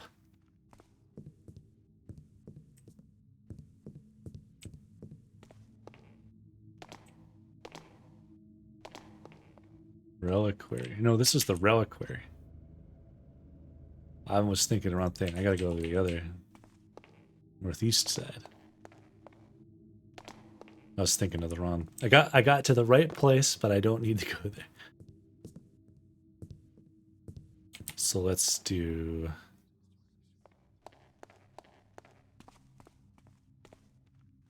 this. I think I can. I never looked. Nothing wants these. No. Okay. So go straight east. Past this stuff.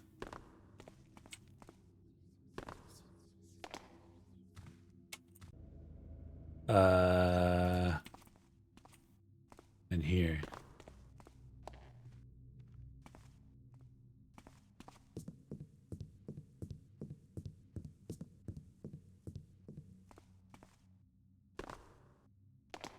Curious what this does. Let me save it again. Oh, it just moves. I thought something cool would happen. That's okay. Are these evil statues or something? I think these statues are gonna move and attack me.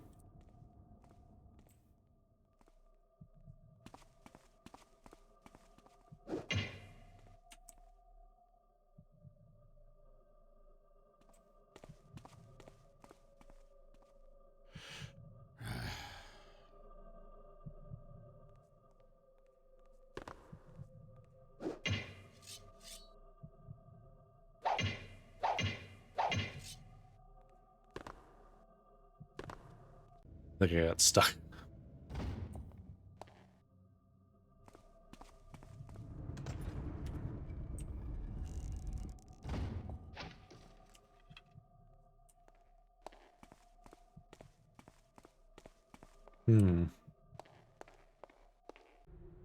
How we found him in the library, sir, beating on the statues.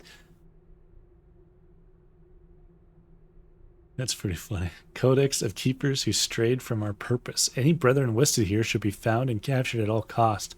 The danger they represent. Interpreter Ianth, misreading a prophecy without any attempt at correction, responsible for disastrous consequences.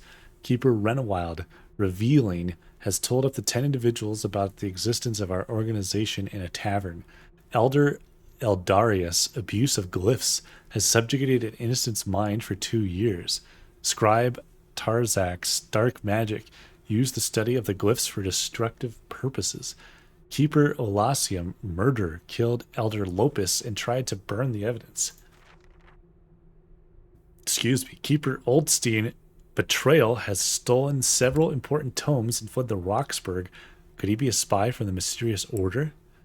Elder Dan, abuse of glyphs, illegal use of the glyph of youth for sentimental reasons. Scribe Vanson, misappropriation, has stolen a dozen dangerous tomes without authorization for personal interest. Keeper Ketius, betrayal, attempted assassination of third Keeper Orland. Keeper Jonas, revealing, sent secret messages to the wrong address for 5 years, denies his mistake. Wow. Keeper Mercedes, misappropriation, used keeper training for personal interests such as thievery, blackmail, and other crimes.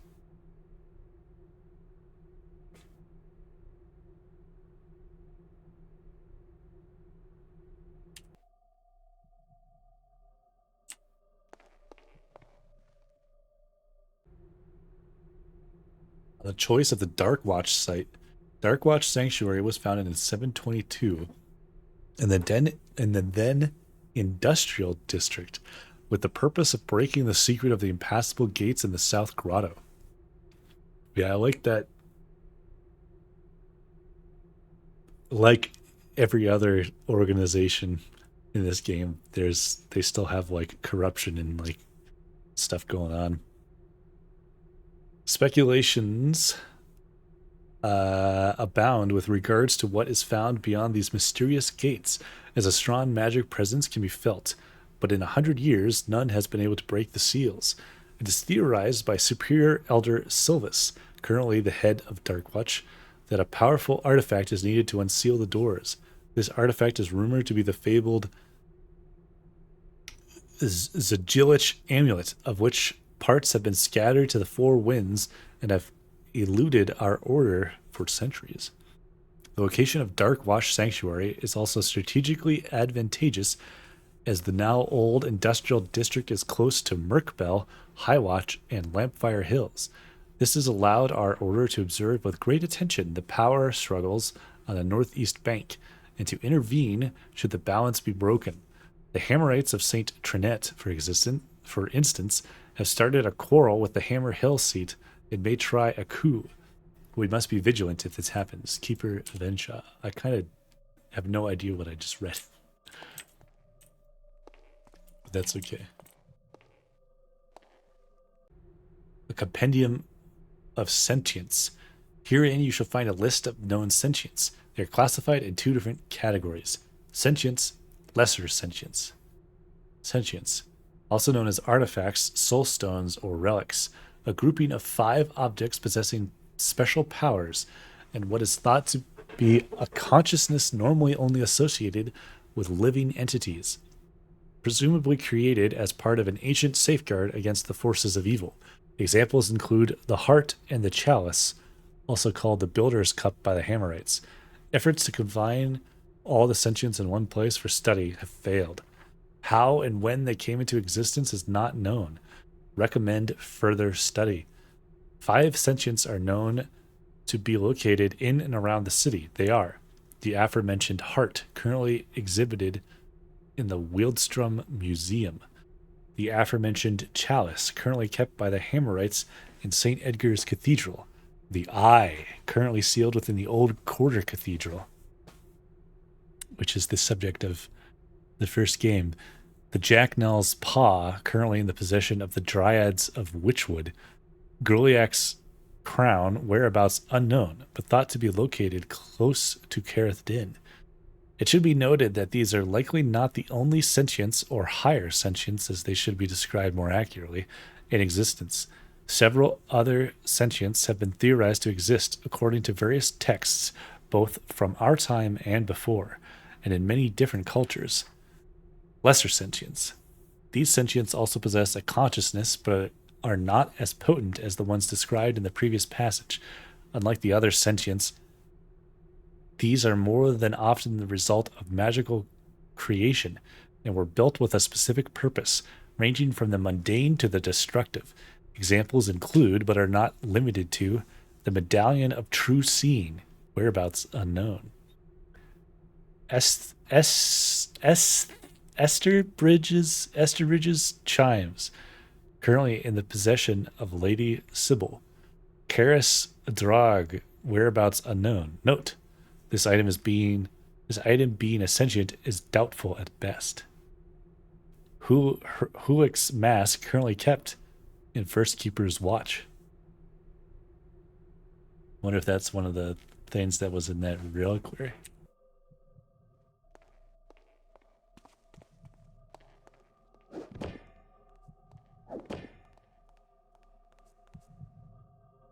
I hear somebody. Who that? Who are you?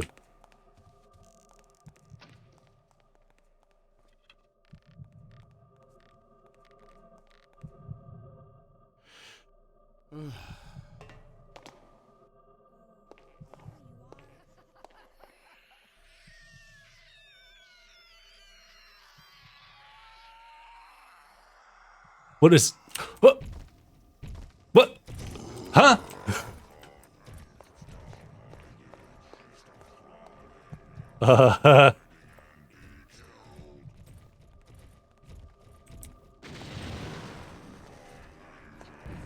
Who the hell is that guy?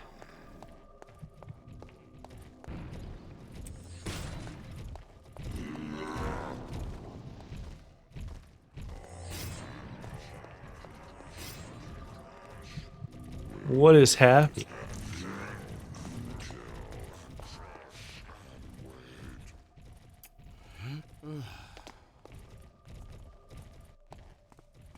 I'm so confused.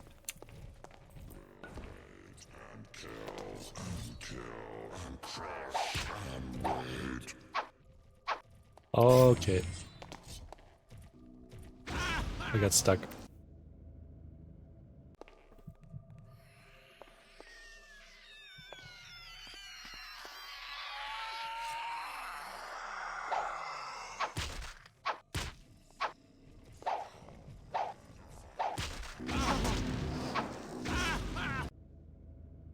So confused about what this guy was.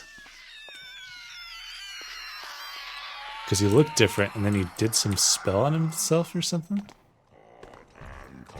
Someone mentioned there was a thing about the statues moving and attacking the guy and he went whatever, so maybe the truth is there's somebody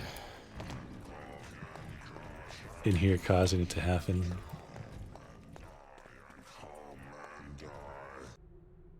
Are we powerless against the coming unwritten times? In age of confusion and uncertainty, these are the words chosen by interpreters when prophecies concern the unwritten times, and many are the keepers who fear this period, said to occur after the third dark age.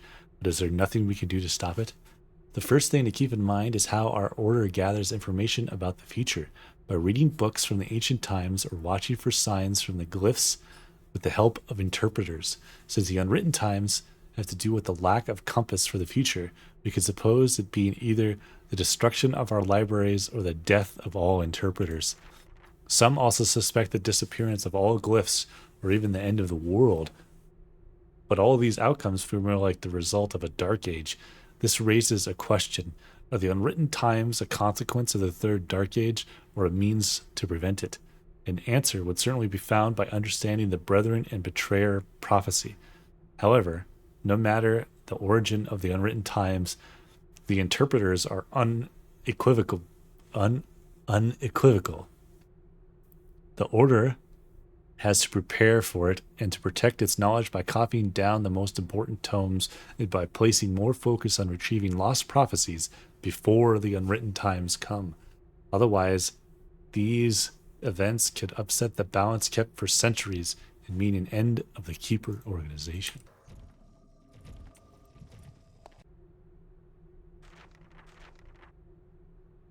Record of the use of Tatiana's flowers in taming sentience. Tatiana's flowers were first discovered circa 320 in the cold caves of the mountains of the Great Esser Range by a scholar who was intrigued by the tales and legends sung by local druids.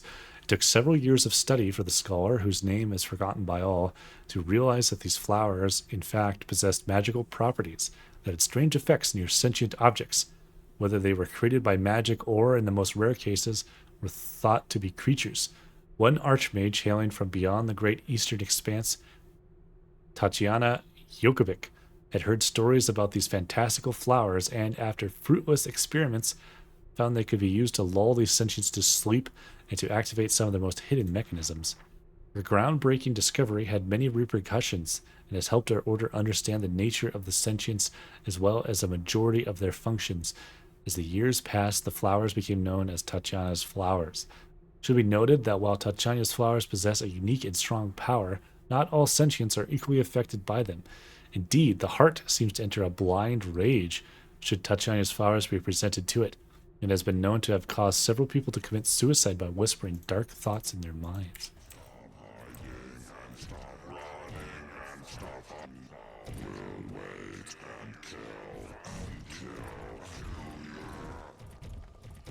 Why do you want to hurt me so much?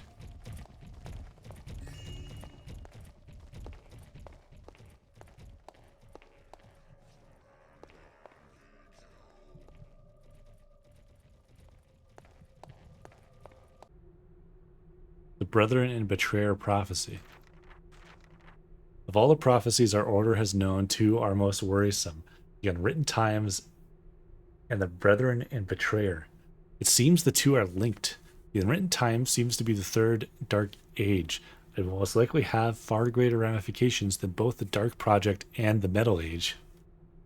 Not only is the outcome unknown to us, but we cannot tell when exactly this would occur. This book, however, will concentrate on the Brethren and Betrayer prophecy. Very little is known about this prophecy yet, as the glyphs have not revealed much. Interpreter Kataka does not receive much in the way of knowledge as far as it is concerned. But what we know so far could potentially help us understand what we are facing and take action in due time. The glyphs seem to indicate that the Brethren and Betrayer would play a major role in the coming of the unwritten times. Brethren and Betrayer would be someone among our ranks who would enshroud themselves in absolute secrecy and cunning subterfuge, thus making it harder for us to detect them. The Brethren and Betrayer would use scheming and conspiracy to divide us. Note, while I appreciate this isn't much to work with, I do believe these pieces of information will come in useful later. More research needs to be done. So is this dude in here burning books or something?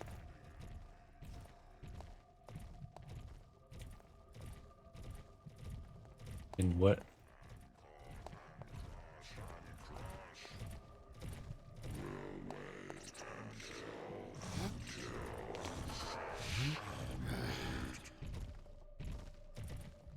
What am I supposed to be doing? There's a book I'm trying to find. Azran the Cruel, Necromancy, the Black Parade. I think it would be one of these books.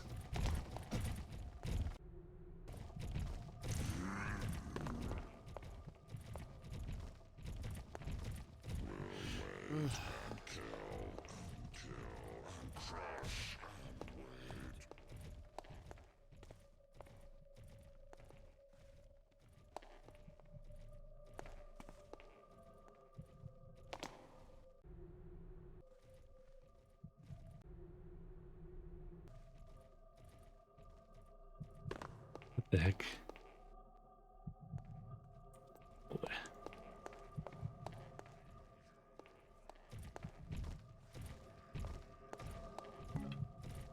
Golly.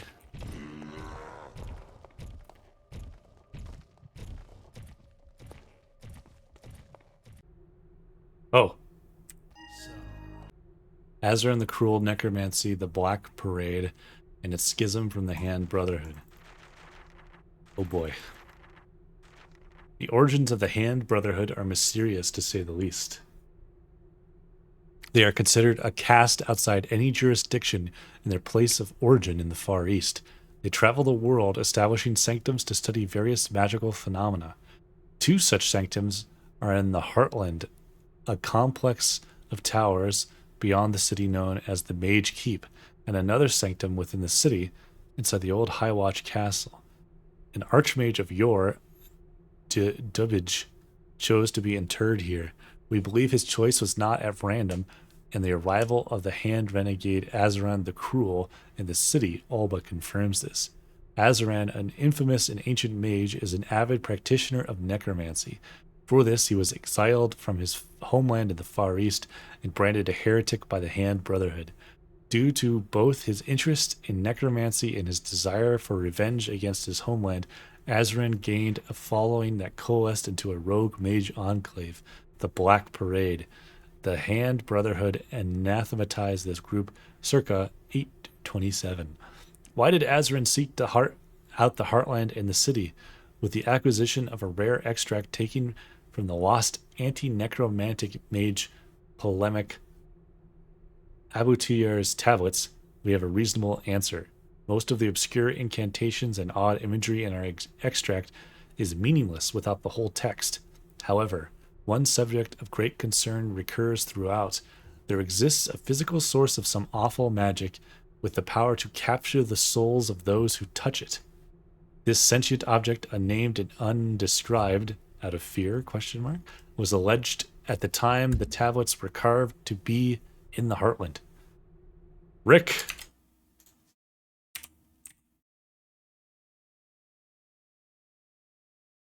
Let me shout you out.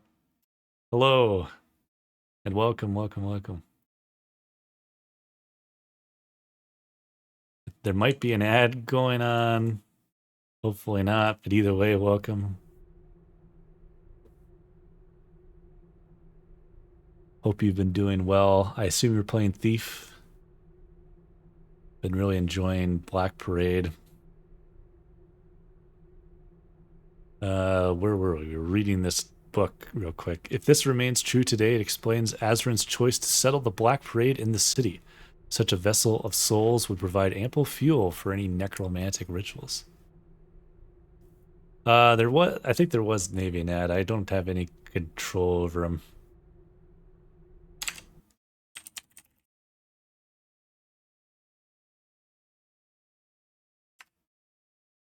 You're doing a dark mod mission tonight. That's cool.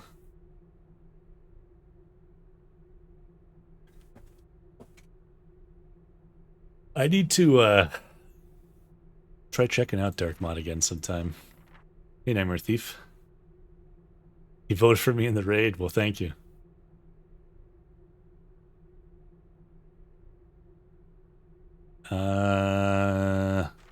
Let me read this again. If this remains true today, it explains Azran's choice to settle the Black Parade in the city. Such a vessel of souls would provide ample fuel for any necromantic rituals. Fortunately, even our limited extract contains the central purpose of Abu Tayyar's tablets, to archive the method that the Hand Brotherhood devised to annul necromancy, and to travel to the realm where these captured souls reside. Interesting. The extract speaks of 3 artifacts the Hand Brotherhood is enchanted for this purpose. They are as follows. I wonder if I'm going to have to find these things. A rectangular ruby, initially sealed in a casket by Archmage Kirak, later retrieved by Tomb Raiders circa 702. After some time in illegal trade, it was acquired by Messer Gustavio Aldrius and earned the title Aldrius's Demise. Actually, that's that one that I found, isn't it? On a previous mission, after he ingested the gem in a fatal effort to conceal it. It resides in his family tomb within the catacomb complex beneath Stone Market. A signet ring with a sapphire stone in the care of Archmage Teodir, locked away in a large mage mortuary in Hag Hill Forest.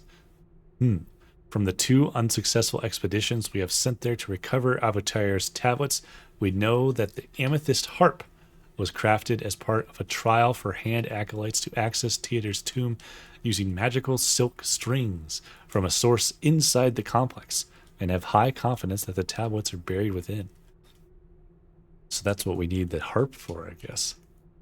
A gold amulet worn by Archmage Dubbage. I still don't know how you're supposed to pronounce it. Resting with him in his sepulchre at Highwatch Castle. We have failed to learn the purpose of this relic, and it may even be purely ceremonial. Many questions remain. Can this sentient vessel be destroyed? If so, would this trap the souls within forever?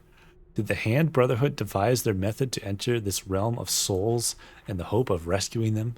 Has such an endeavor been attempted before? Without the original tablets, we cannot begin to guess. We are unsure whether the tablets even hold this information. In secret, we have investigated the archives of the Hand Brotherhood for answers, or a complete copy of the tablets, but we have found no trace of them. Necromancy has been a forbidden dark art for so long among the Hand Brotherhood. There is a chance that the knowledge of this necromancy safeguard has been lost among their members, leaving them with no way of dealing with Azran in the Black Parade should they ever locate and use this sentient vessel of souls. The Hand Brotherhood wants to destroy these necromancers. I know that bastard DeWall has Aldrius' demise, and the Brotherhood already has the amulet. If I get that ring, too, they'd have everything they need to stop Azaran. And if they succeed, would that remove this curse? So I still have to get out.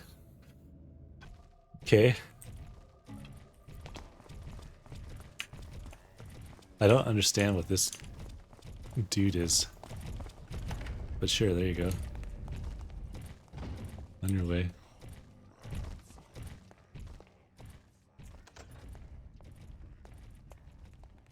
He's like terrifying me though. Where's he going?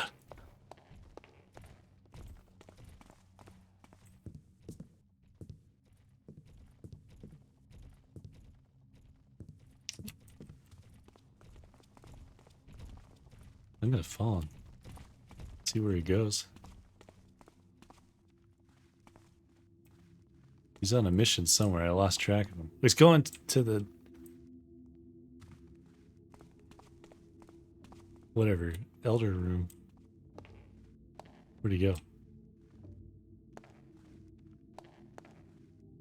Huh?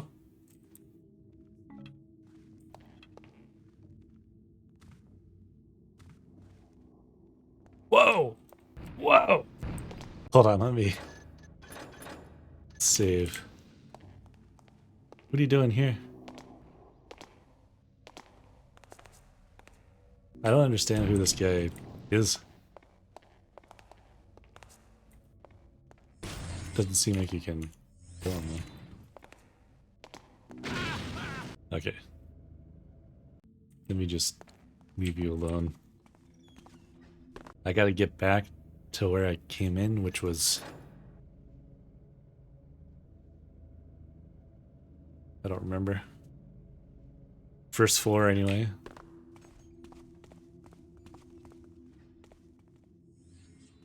Ouch. There's a lot on the surface I didn't even explore either. That was...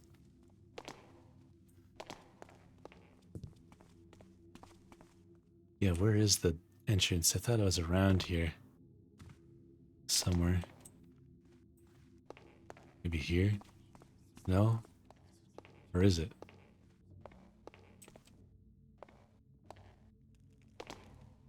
No, this was the Interpreter's Tower. I don't remember where I came in. Oh, that enemies from Thief 3? Is that what's going on?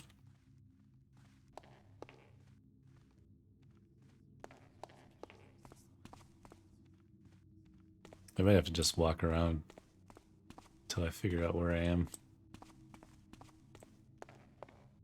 Because I forget where the entrance is. It's not obvious on here. Dormitory.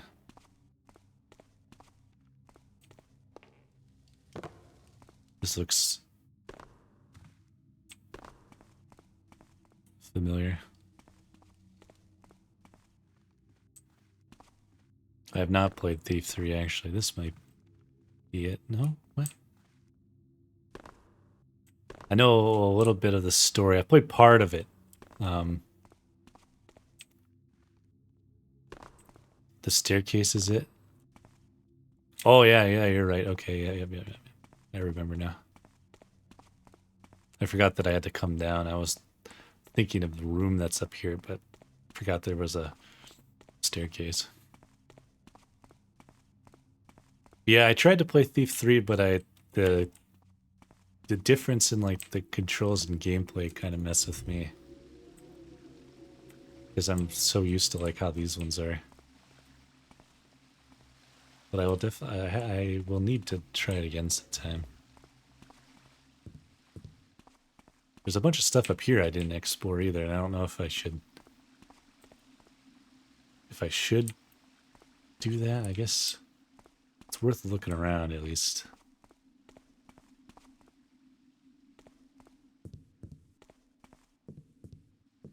The way these maps have been designed though, they're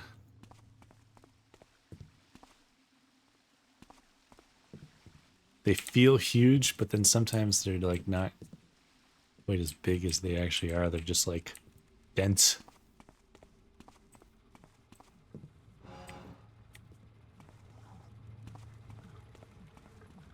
Whoa. Yeah, I totally missed all this because I found the way down right away.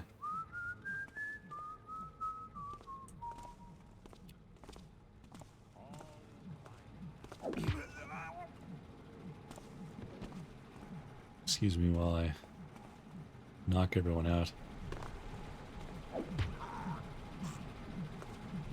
Yeah, the engine difference, and I kept having an issue with like a bug that would make me like float, and then I couldn't sneak right, like it was being weird for me. And yeah, that's even with the patched version of the game and stuff. I don't know. I'd have to try it again sometime, at least to get the story experience, because I've heard good things about the story. This is really cool looking though.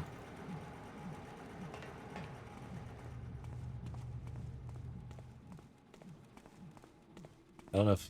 do I have a map? I assume I'm in the factory.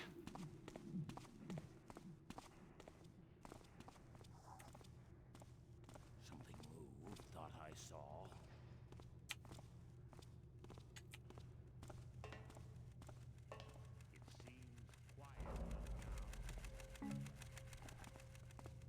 It seems quiet. Yeah, this must be the factory.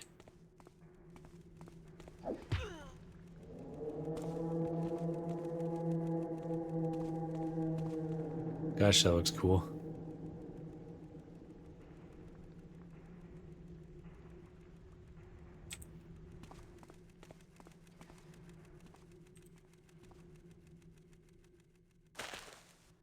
Is there anything here? No?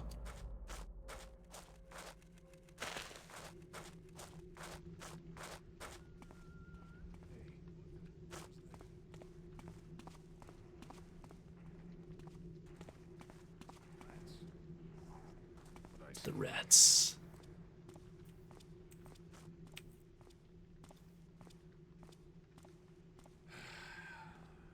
I think the broader story was a nice continuation from Thief 2, though some of the details are lackluster.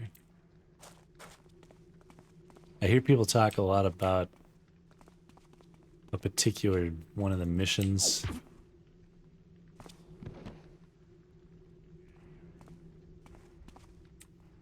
Like an orphanage or an asylum or something like that.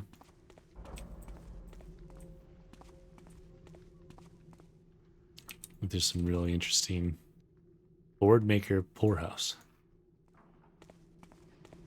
moments in the game that are cool. I don't know if the whole game is necessarily like that or if it's over here. Okay. Just like certain parts. Oh, I was here before. I remember this.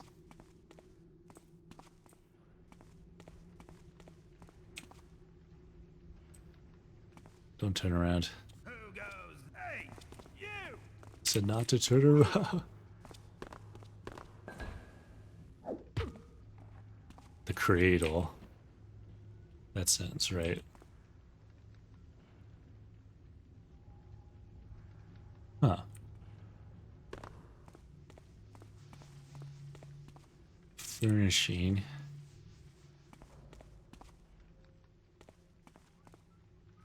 Yeah, I feel like I'm doing this mission. You're not mad at me? Oh shit! Fall over!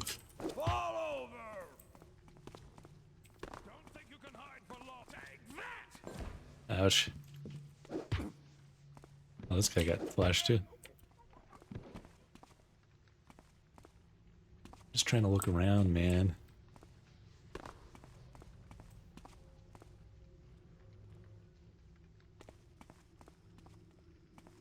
It's like you could have very easily had the entire map be just that underground thing. Didn't we put a water stall at the entrance to this tavern? Or the keeper little base. But instead there's all this other stuff, Obliges all taverns which is cool. to be equipped with stalls under penance of fine. Thought I saw somebody.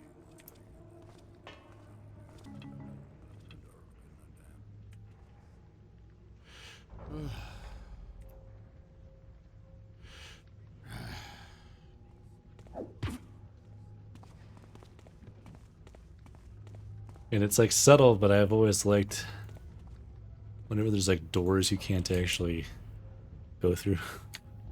Just like how easy it is to create the illusion of like there being more world than what you see just by having like a door. It's like, yeah, there's an entire room or building here. Who knows? You just can't get into it.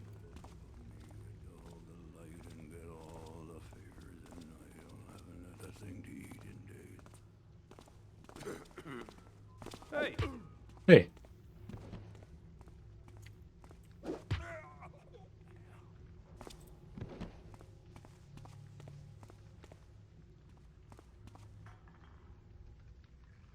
Then obviously the sound effects.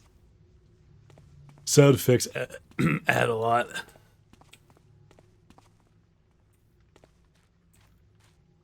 What's this? Church of Saint Belisar of Galatia. Oh. Cozy.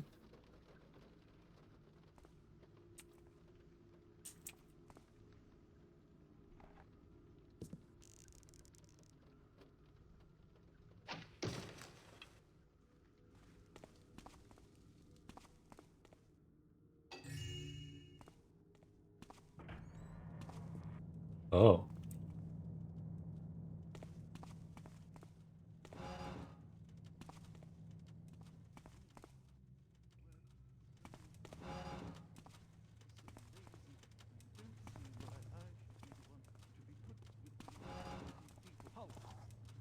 Be someone there? No. Oops.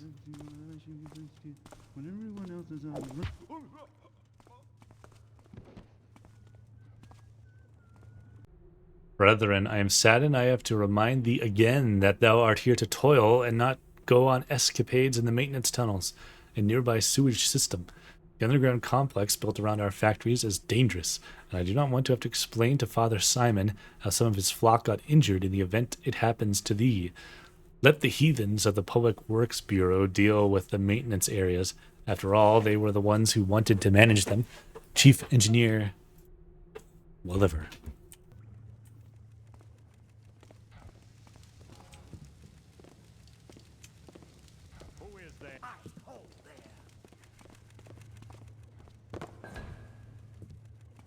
Bonk. Is this where I was? Yeah, this is with the repaired hole.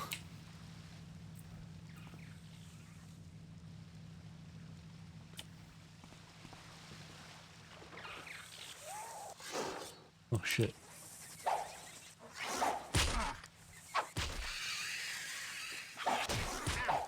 Uh-oh.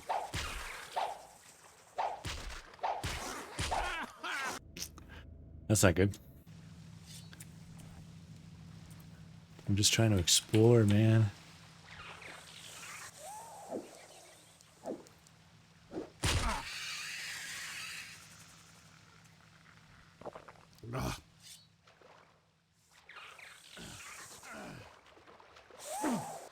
I missed.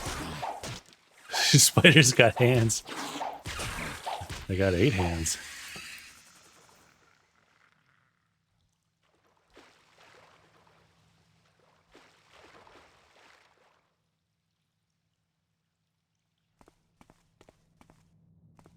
I think I was here, but I ran past the spiders. Yeah, okay. Yeah, I was here. Oh. I didn't grab this, though. It is intolerable that we're forced to share labor with the plebeian workers, be it by the wishes of the master builder that we are assigned to the most miserable of our manufactories. But the infidelity of these common folk is born out of their shoddy work. Best to keep ourselves to the foundry, as Brother Vindus devised. Neither our pious toil nor the quality thereof shall be tarnished by unbelief. Come the first review of output, our superior tonnage will be testament to the need for faith in manufacturing. So this is where the hammers send their bad apples. Fine by me. Huh. Brethren, yeah, we read that one. I know our humble church is small and is lacking the necessary funds in order to restore its full glory, but the fact that most of thee decided to go to St. Peridor's for the first sermon of Vendimia instead of attending mine is an affront to me and the builder. As such, I've decided to double the shifts of those who chose to disregard my directives and halve the shifts of the faithful few who attended mine own sermon. Thou knowest who thou art, and Brother Welliver does too, so declared Father Simon. Simon.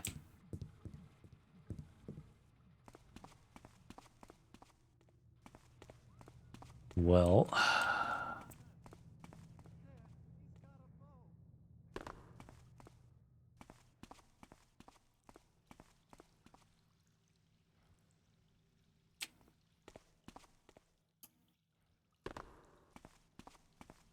think there's anything in here other than filth.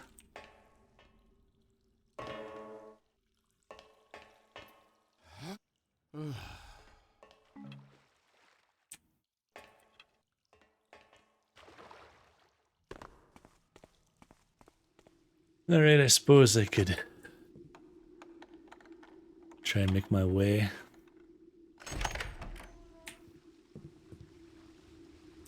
Hmm.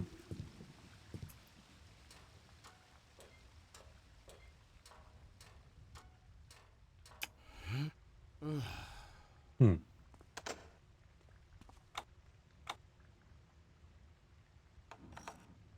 Really?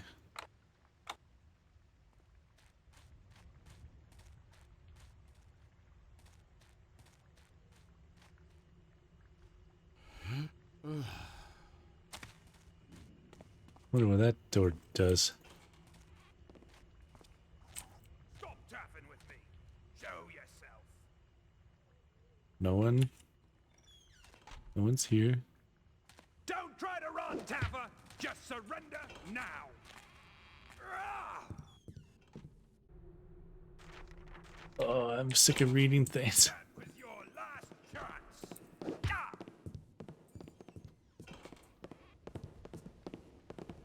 Got you scared? Yep.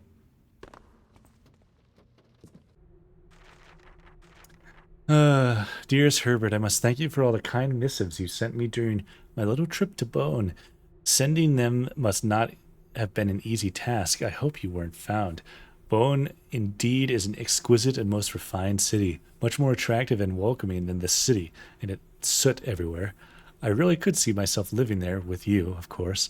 Bone is the city of art and lovers for a reason.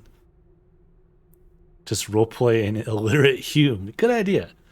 The buildings there are white and gray, topped by complex spires and beautiful domes, decorated with particularly intricate architectural pieces. You'd be very fond of them, and ooze with an undoubtable charm and a certain sense of modernity, which is why it doesn't really surprise me the Baron has been trying to get Bonian architects to work on his Dayport renovation project. I could hear a merry music in most of the streets I crossed, and the beauty of Bone at night truly is breathtaking, especially when you are in Highbridge under a light nightly breeze and look at the council chambers caressed by the moonlight while merchant ships cross the river. Oh, Herbert, let's give up our life in this wretched city and start a new one there. I've been back to the city only for 2 days and I can barely stand it already. Your loving Clemence. No role playing needed. I can't read. Then how are you typing?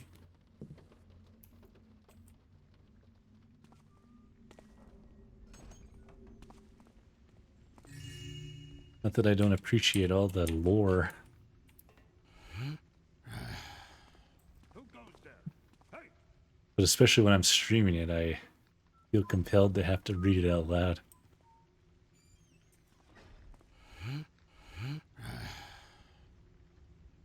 Hmm.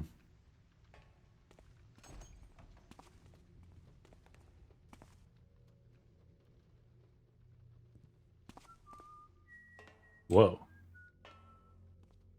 And again, this is all just like, this isn't even relevant to the mission. This is all just like extra stuff. I could have just left and be done with the mission. Okay, fine.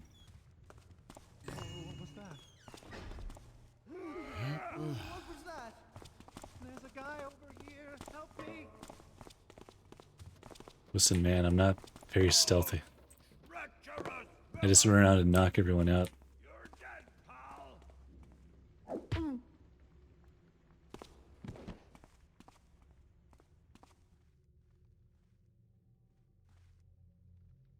Hmm.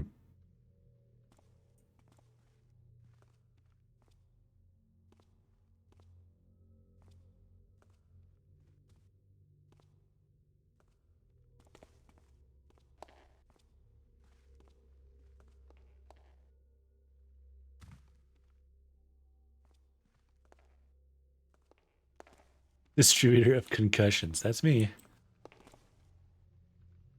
And it's not just my first time playthrough style, it's every time playthrough style. At least for me. This is a cool looking little library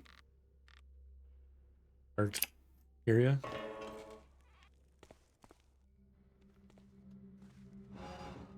Hmm.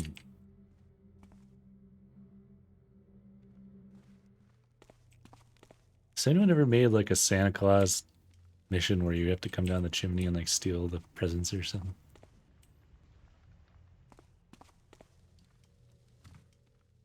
I always, speaking of compulsions, I always have to check if there's anything in the chimneys. Where's this go? You'd be surprised if they haven't, yeah. Where's this go?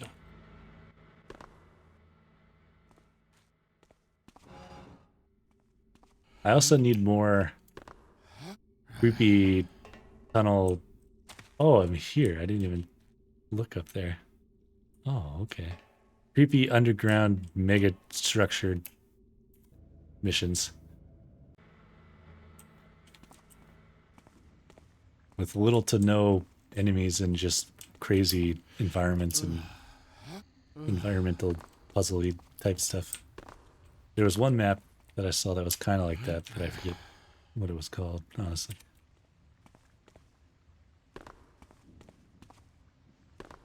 There's a game someone's making that kind of gave me that vibe too, called Lauren's Lure, I think. This is cool.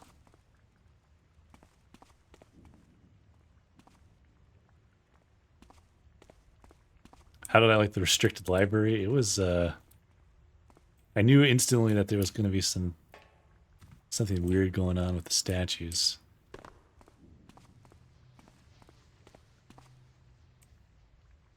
And, what do you know?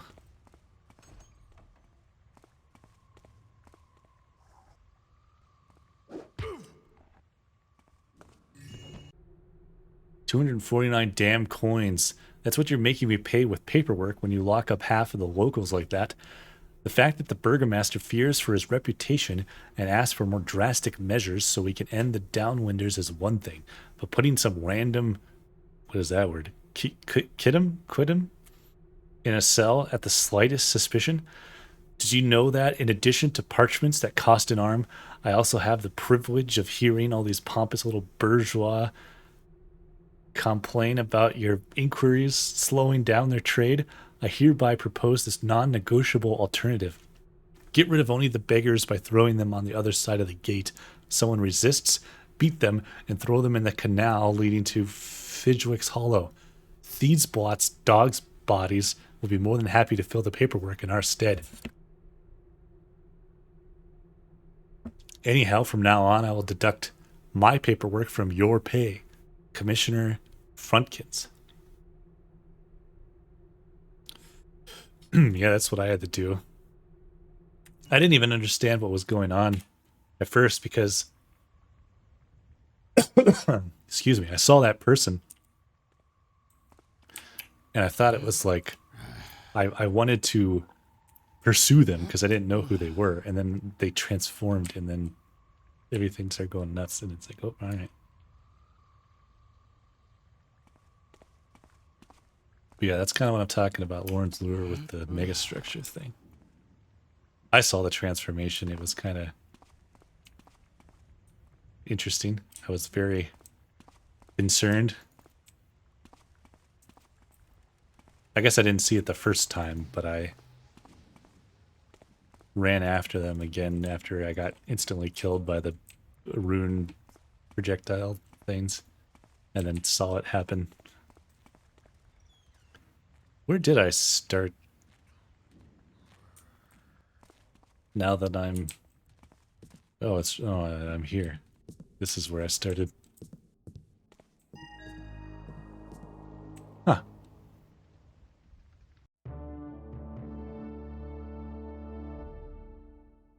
Cool. Kept away from view.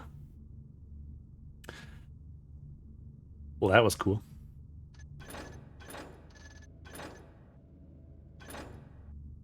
Two and a half hours, more or less. I didn't notice